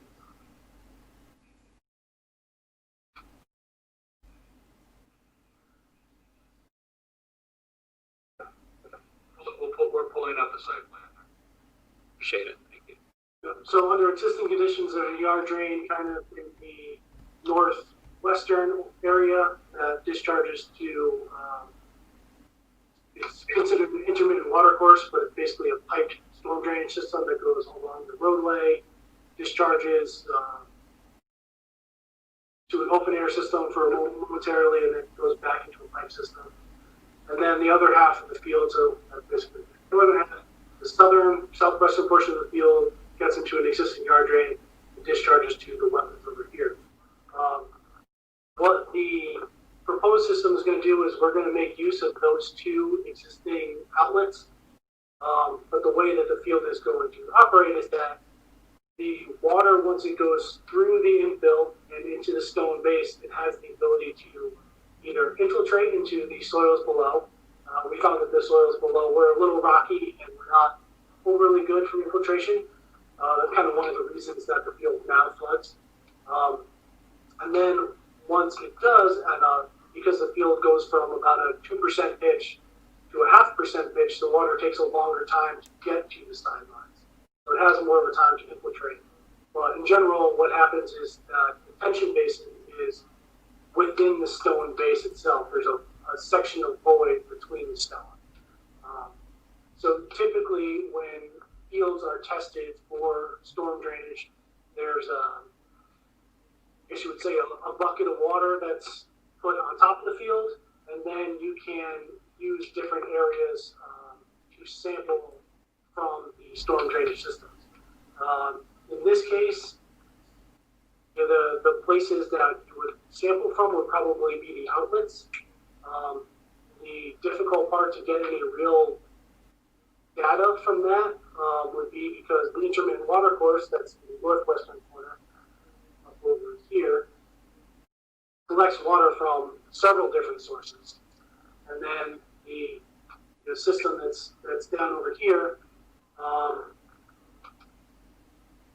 that pipe has been in place for probably in the ballpark of 40 years. So it would be hard to get a very distinct reading from there. But in general, when the fields are tested, it's from the water that's coming down from the field, and then at some sort of outlet point once it goes through the stone base. And usually it's tested for any number of things that might be of concern, but We got some feedback. some people in the hallway. I believe what it's called is a Clean Water Act. I would have to look it up myself, but typically when it's reviewed, it's I believe it's the Clean Water Act, but I would have to go back and look up what it is.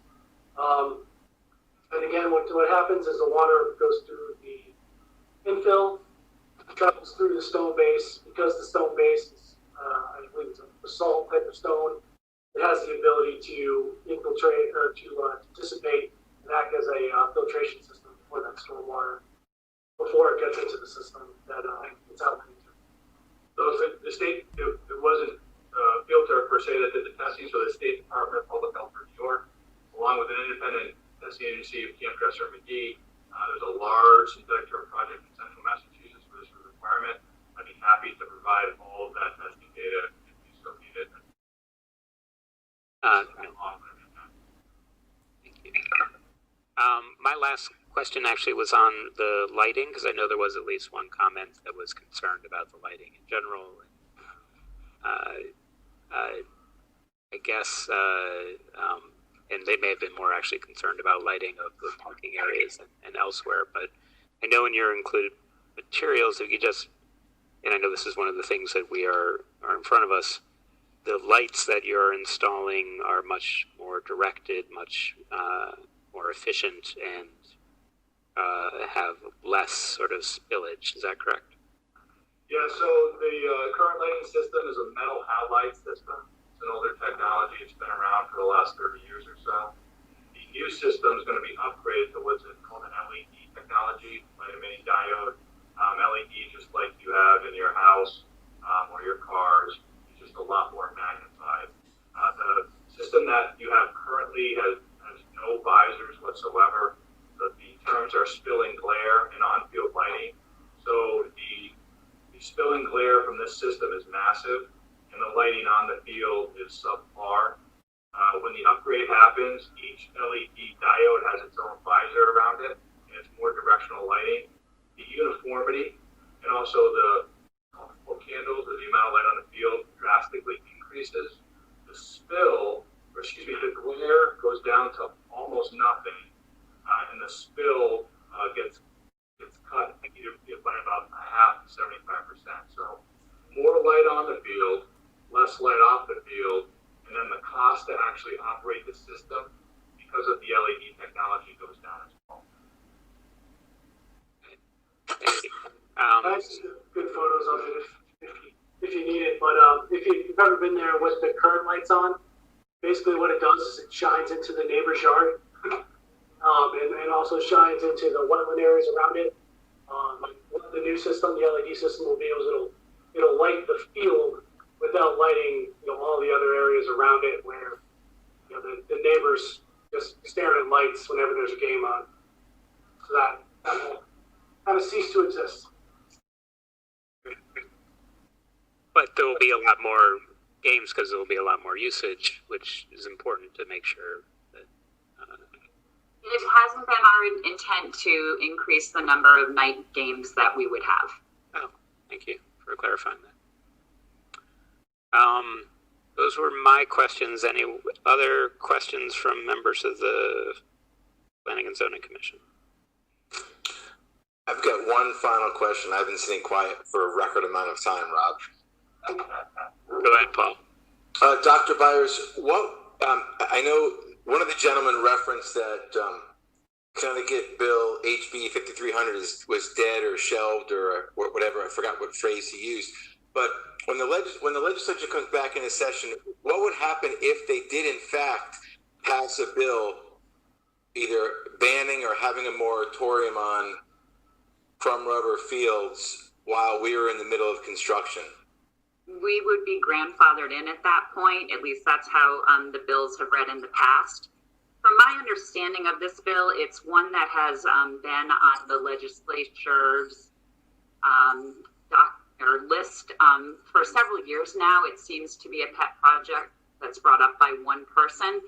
And I believe if you actually go back to the last time that they had like a full assembly and they did sort of their big year bills, you'll see sort of the pro and con arguments that were put before it was defeated that time. And in that case, it didn't just die because of COVID. It actually was defeated by the votes of the legislators. So I believe it's something that you probably would continue to see, because I do think it's something that a particular individual feels very passionately about. But it also seems that it repeatedly never makes it to actually becoming one of our statutes. And frankly, I think it's in one of the ones from the last time. Anybody who had the field was already grandfathered in. Thank you. Just to add one thing to that, those bills don't make it out of the actual subcommittee. So it dies in the subcommittee form, not even brought to the full house for vote. That's not what happened. I think I heard you said that the bills died in committee and didn't make it to an actual floor vote. Yeah, Is that what you said? I can get confirmation on that. We have multiple people that sit in that room. It died on May 6th of this year, and I can find out exactly why. Majority of the time, those bills do not even make it out of the committee that they're in. Any further questions from the commission? Paul, last chance. No. Okay. Well, thank you. Thank you for those responses, for your presentations. Much appreciated. So I'm now looking at the clock, and I think we should move on, Chris, to the deliberations of our group. Does anyone need a break? A short one. Thank you for allowing us to present. We really appreciate it. Thank you very much. No, and thanks for answering all our questions. Anyone on the commission need a break, or should we just jump into our discussion and Chris tell us the rules of the road? I vote for no break. Thank you. You get to discuss, and then you get to make a motion. And as was noted, there are actually, you need to go back to the memo from the 20th, because you are actually you have this one item that was the subject of a public hearing, but in addition to that, you also had the lighting and the sediment and erosion controls to act on. We need to close the hearing first. Correct. So do I need a motion to close the hearing? So moved. Any second? Second. It's been moved and seconded. Any further discussion? Hearing none, all in favor of closing the hearing, say aye. Aye. Aye. Any opposed? Any abstentions? Okay, the hearing is now closed. Thank you all. So I guess what's in front of us is this. Chris, is that right that we have multiple things to vote on, or did we just vote? Yeah, I have a question about that too, Chris. The only thing I see noticed is this particular application for excavation removal, filling, grading, and processing of earth products. That is the only thing that required the public hearing. So what is it that's before us that would require a yay or nay vote other than that? Sediment and erosion control and the lighting plan. So Chris, so we understand those didn't require special exception, but the first one did. Correct. The only one that required the hearing under your regulations was the earth excavation, fill, and grading. As they noted in their presentation, their original letter stated that there was 60,000 yards of material, but it's actually less than that. It was, go back in my notes, I believe he said 6. That's right. Yeah, it's about 3,500 plus 2,500, which is about 6,000 total. Correct? Is it a correct statement that all of the engineers' requests and recommendations were affirmatively complied with? It is correct. They did submit revised plans that addressed his concerns, and he did send you a separate memo that stated that all his concerns had been addressed. That's my those recollection. revised plans.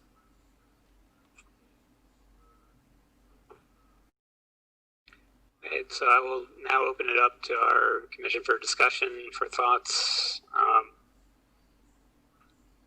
So I would just say what's been on my mind even before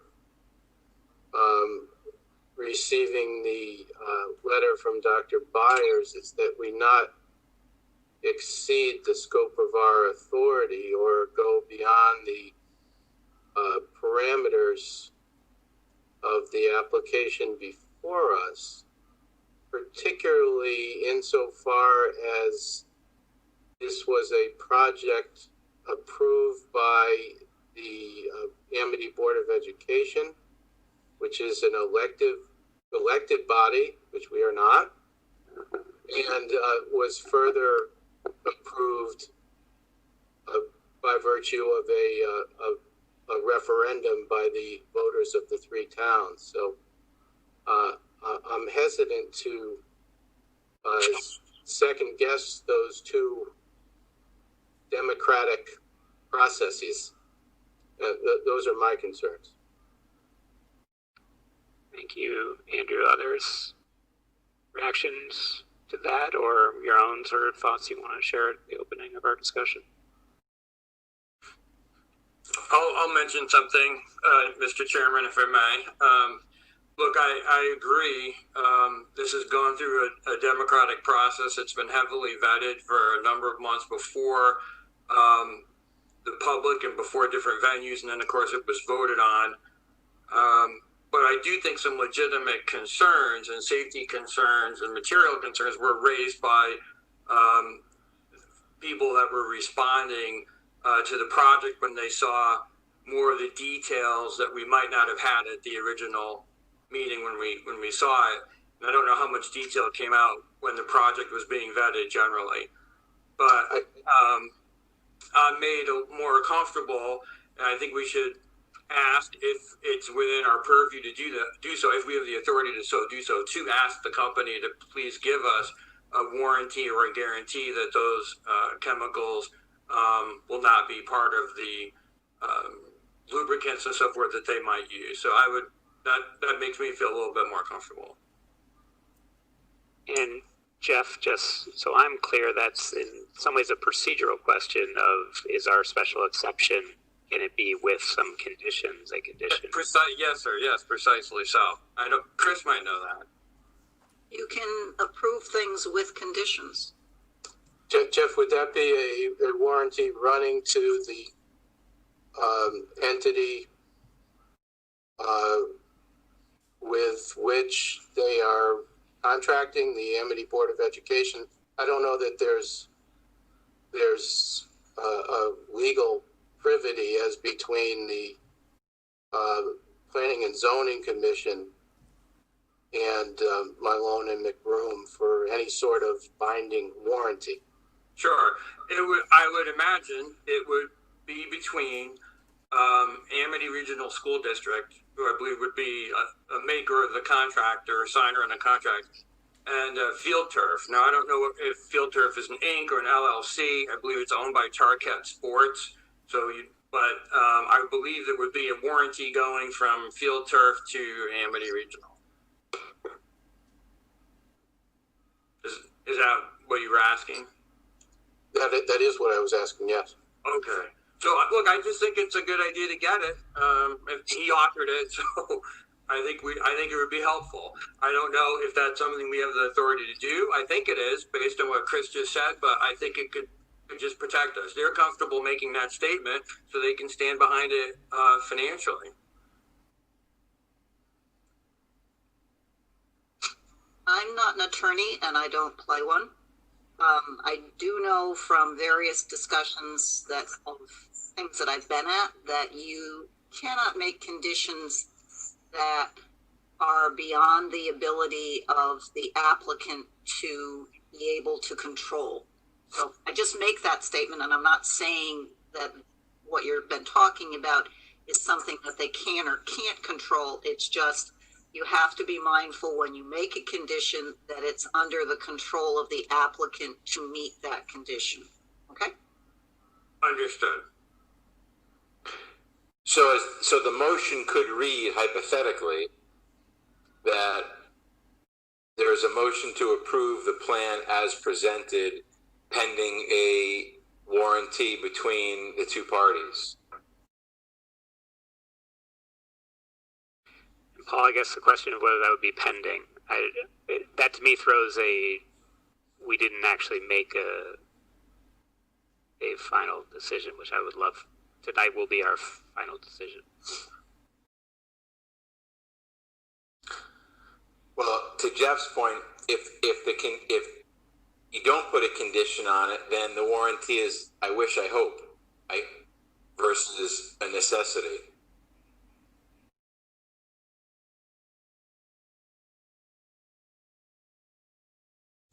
Yeah, I think we should vote. My view would be voting one way or another tonight and make the warranty a condition of it, provided that everyone else agrees with that approach.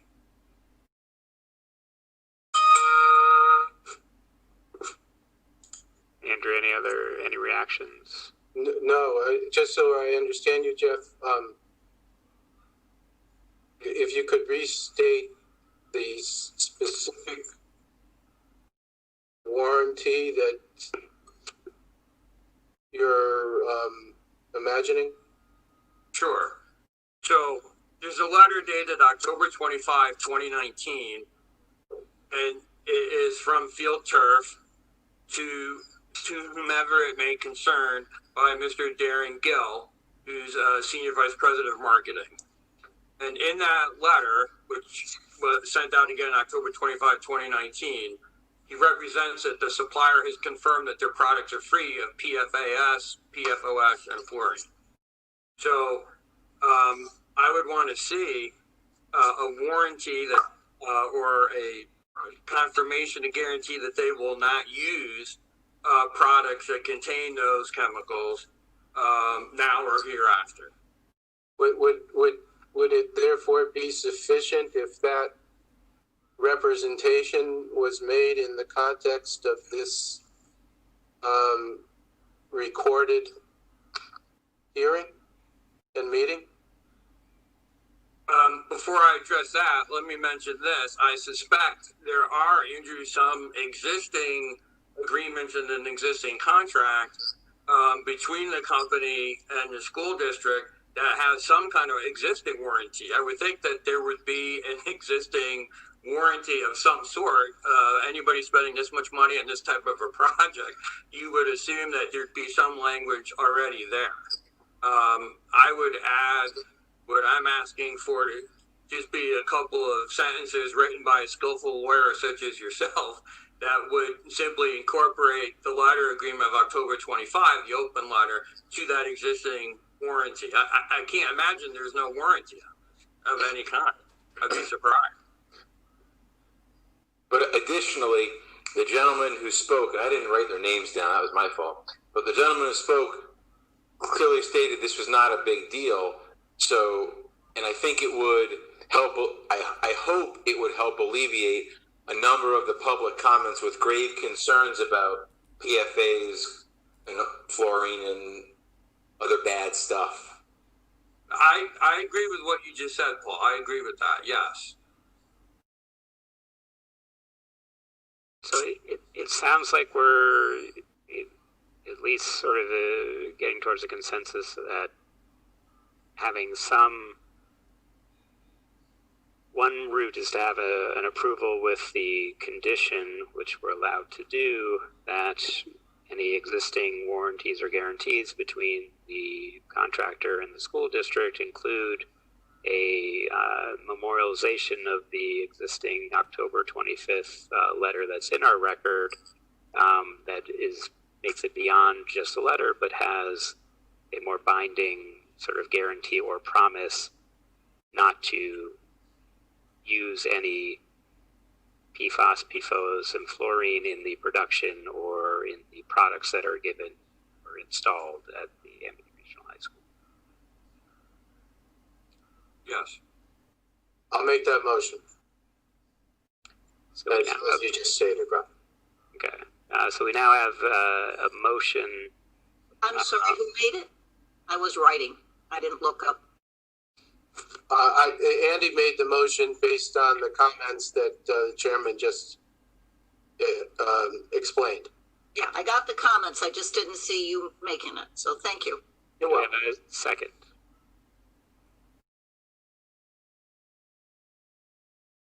I was waiting for Jeff to second. He was about to. So Paul seconds. So we have a motion and a second. So now we actually have before us, I think we should have our continued discussion. We now have a motion and a second for approval with the condition of, as stated before by the chair, about the memorialization of the October 25th letter into the actual contractual relationship between the contractor and Amity Board of Education about not having PFAS, PFOS, and fluorines in the products that they're installing at the Amity Regional High School. So that gets us in. So we're in this discussion period, which I'd like to have some more discussion before we go to the vote. I would like to, so that's addressing, looking at this sort of more novel issue about PFO and PFAS. Some of the challenges, which I mentioned earlier, is that PFO and PFAS are ubiquitous, and so it is, I think, to me, that particular provision is more important in some ways, that, you know, there is no PFO or PFAS in the production, the manufacture, or in this product to begin with, because unfortunately there's PFO and PFAS in a lot of products around, and the levels at which they're of concern are down in this part per trillion, which is unbelievably minute amounts of that material. So other concerns or comments or thoughts on the other aspects which were more related to the crumb rubber infill? Personally, I'll just start. I personally think it is interesting that this layer cake version of this field has something other than the crumb rubber tires as the top layer, and by its, not by a physical membrane, but at least by its makeup, that top layer is designed to stay the top layer and keep the silica sand and the crumb rubber below, which seems different than previous versions of these types of fields.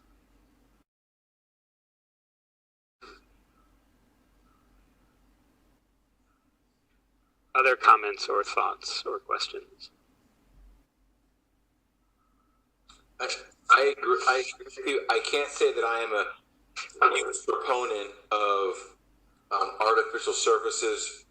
However, it seems as though the powers that be have done their homework and chose the one that seems to present the least amount of risk to the kids.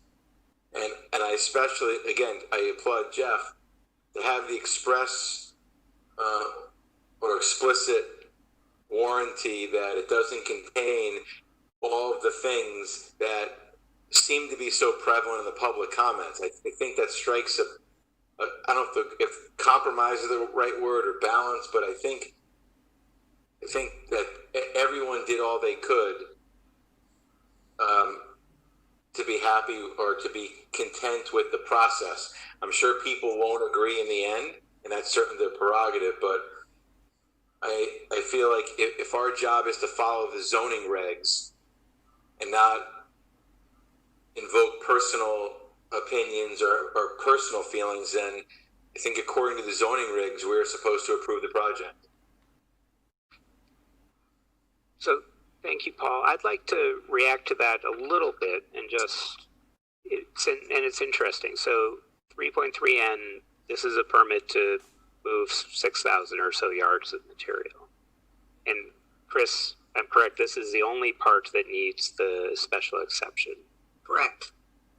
So special exceptions, so that's 3.3N is about the excavation and moving. And in the scheme of things, they're digging up the existing field and some rock and moving it and putting it back. And, you know, if this was excavation for a new shopping development or whatever it was, we probably wouldn't have very much to say about it if it were similar sort of size and scope. The special exception rules are at 6.3 and 6, which is page 100 of our book.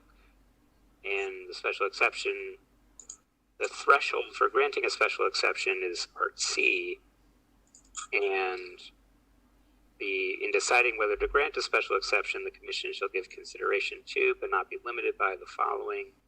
And the first one is the health, safety, and welfare of the public in general and the immediate neighborhood. In particular, compliance with the plan of conservation and development. Which, now reading it again, I may have even bungled. You did a good job reading all the comments. I don't know if I read that one. But after read our own rules, I trip over that. Shall give consideration to, but not be limited by, the health, safety, and welfare of the public in general and the immediate neighborhood in particular, compliance with the plan of conservation and development. That second clause just seems odd. But the first part is about health, safety, and welfare, which is what a lot of the public sort of comment were most concerned about. So I don't know, though, if we get to look beyond the health, safety, and welfare of the movement of 6,000 yards of dirt and rock to these future questions of what is replacing that. But I just wanted to pose it that it's the first in that list of 7 things that we're supposed to consider when granting a special exception.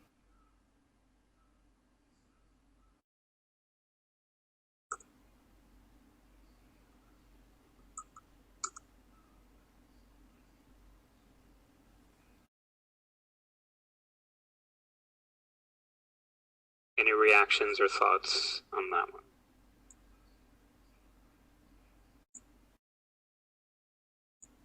Seeing none. Any other comments or discussion about the motion that is now before us?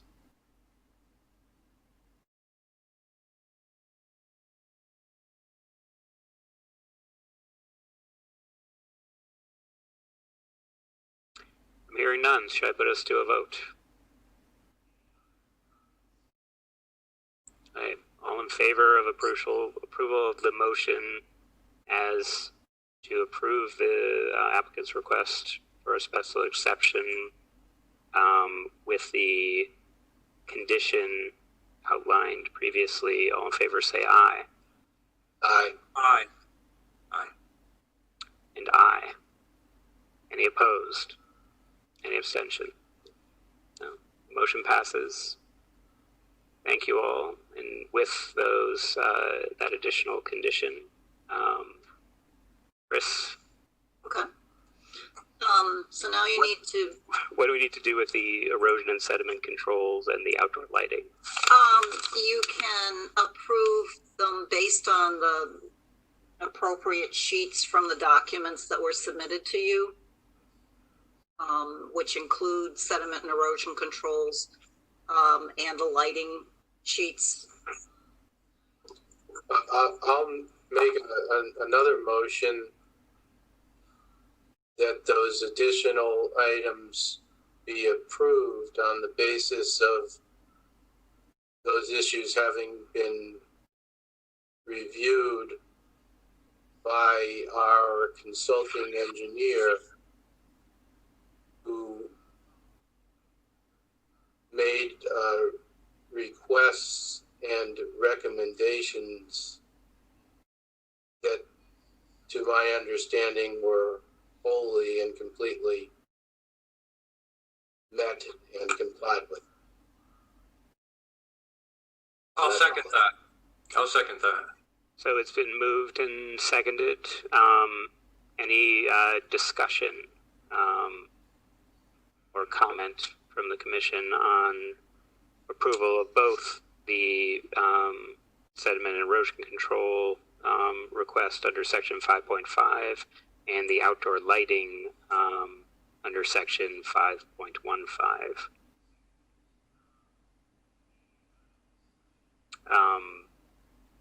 I will only note, particularly on the outdoor lighting, it does seem that this will be a marked improvement in both the shielding and direction of that lighting, plus it's way more efficient than what they're currently using. That's my understanding from the testimony we've heard. Yeah. All in favor of approving, say aye. Aye. Aye. Any opposed? Any abstentions? So those two, Chris, are approved as well. Okay. Thank you. Alrighty. So I will just say to the applicant, thank you for your application and for your response to the comments. To the commission members, I really appreciate all the time and effort that you put in on this, this application, and to all the members of the public who, for those who are still tuned in 3 hours later, and for those who might view this recorded, we do sincerely appreciate the time and effort by folks across the entire three-town region to submit their comments and their suggestions and to have their voices heard. Hopefully, even in these odd sort of circumstances of the pandemic, they feel they got a chance to have their voices heard.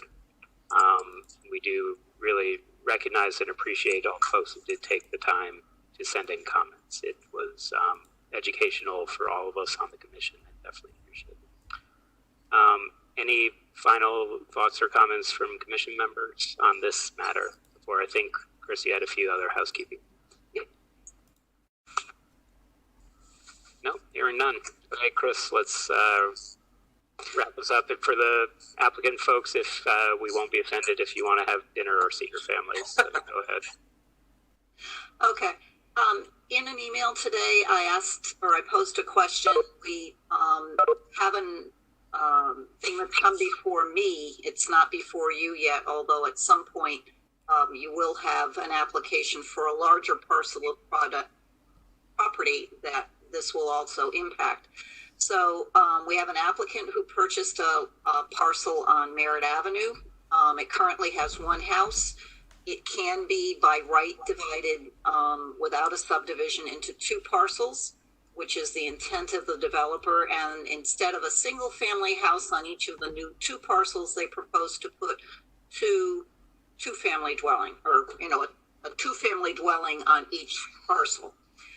The question that I have regards to parking. Under our regulations, it states that you can have stacked parking for a single family residence, but this isn't going to be a single family residence. This is going to be a multifamily residence. So does that very succinctly mean that you cannot have stacked parking for a multifamily residence?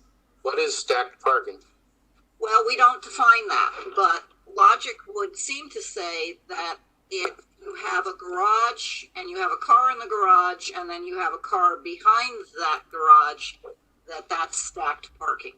And that's what they intend on doing, is having one car in the garage, one car parked outside the garage directly behind it, but then having, basically for each unit, its own garage with its own car parked behind it. So you would have, in a sense, more parking than you would normally have for a single family house, where if you had a garage with one car behind it, that's all you would see. So is that something that would need a variance then, Chris? If my interpretation is correct, then they would have to seek a variance. Yes, I would think so. And Chris, where in our, do you have a page or the section of where? Let me find it. I sent it in the email and I don't have it open. Oh, apologies. I can look at the email too. Sorry about that. Which email? So it's section 5.17.a point parentheses 4. Page 95. 95, yeah. 4C on 4C. page 95. It says stacking of parking spaces for single-family homes is permitted.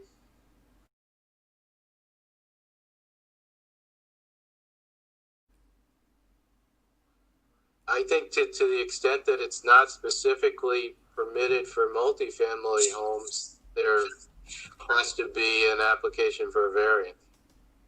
Even though logically it might not make perfect sense to make that distinction.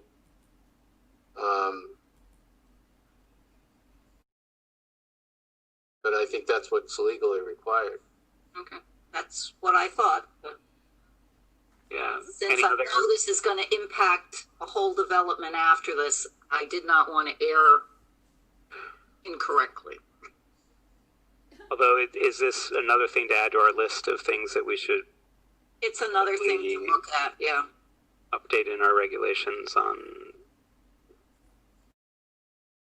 how multifamily type, which in this case is just a 2-family house.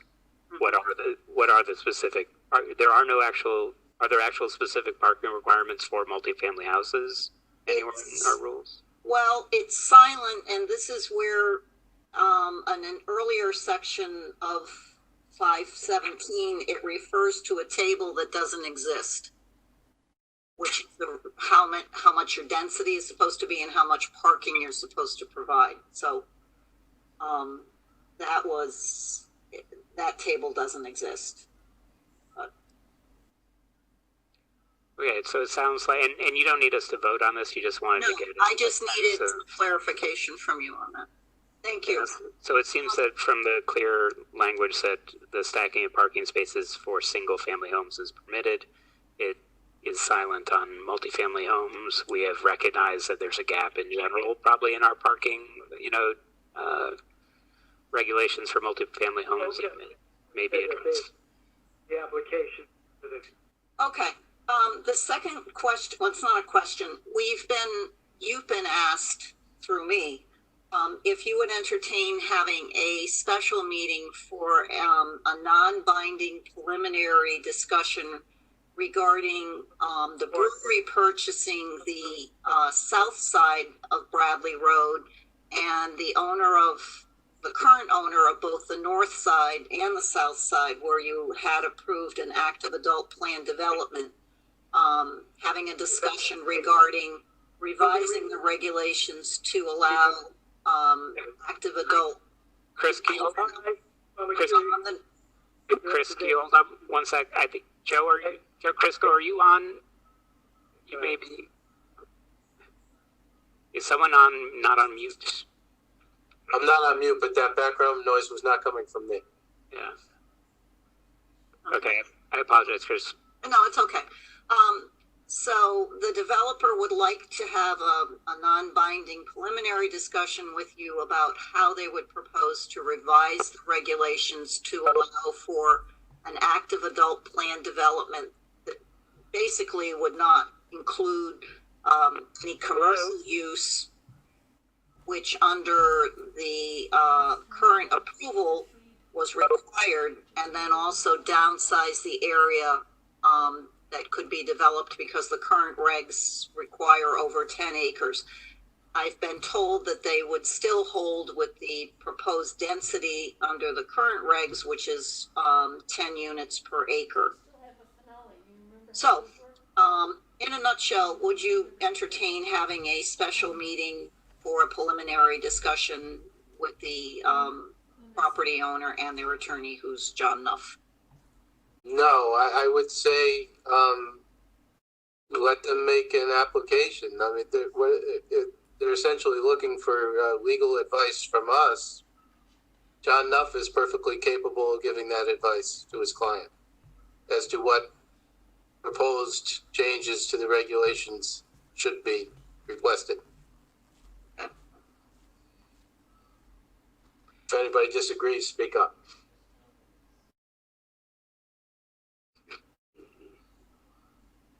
Yoni, did you want to? It looks like you went off. I wanted to affirmatively agree with Attorney Skolnick.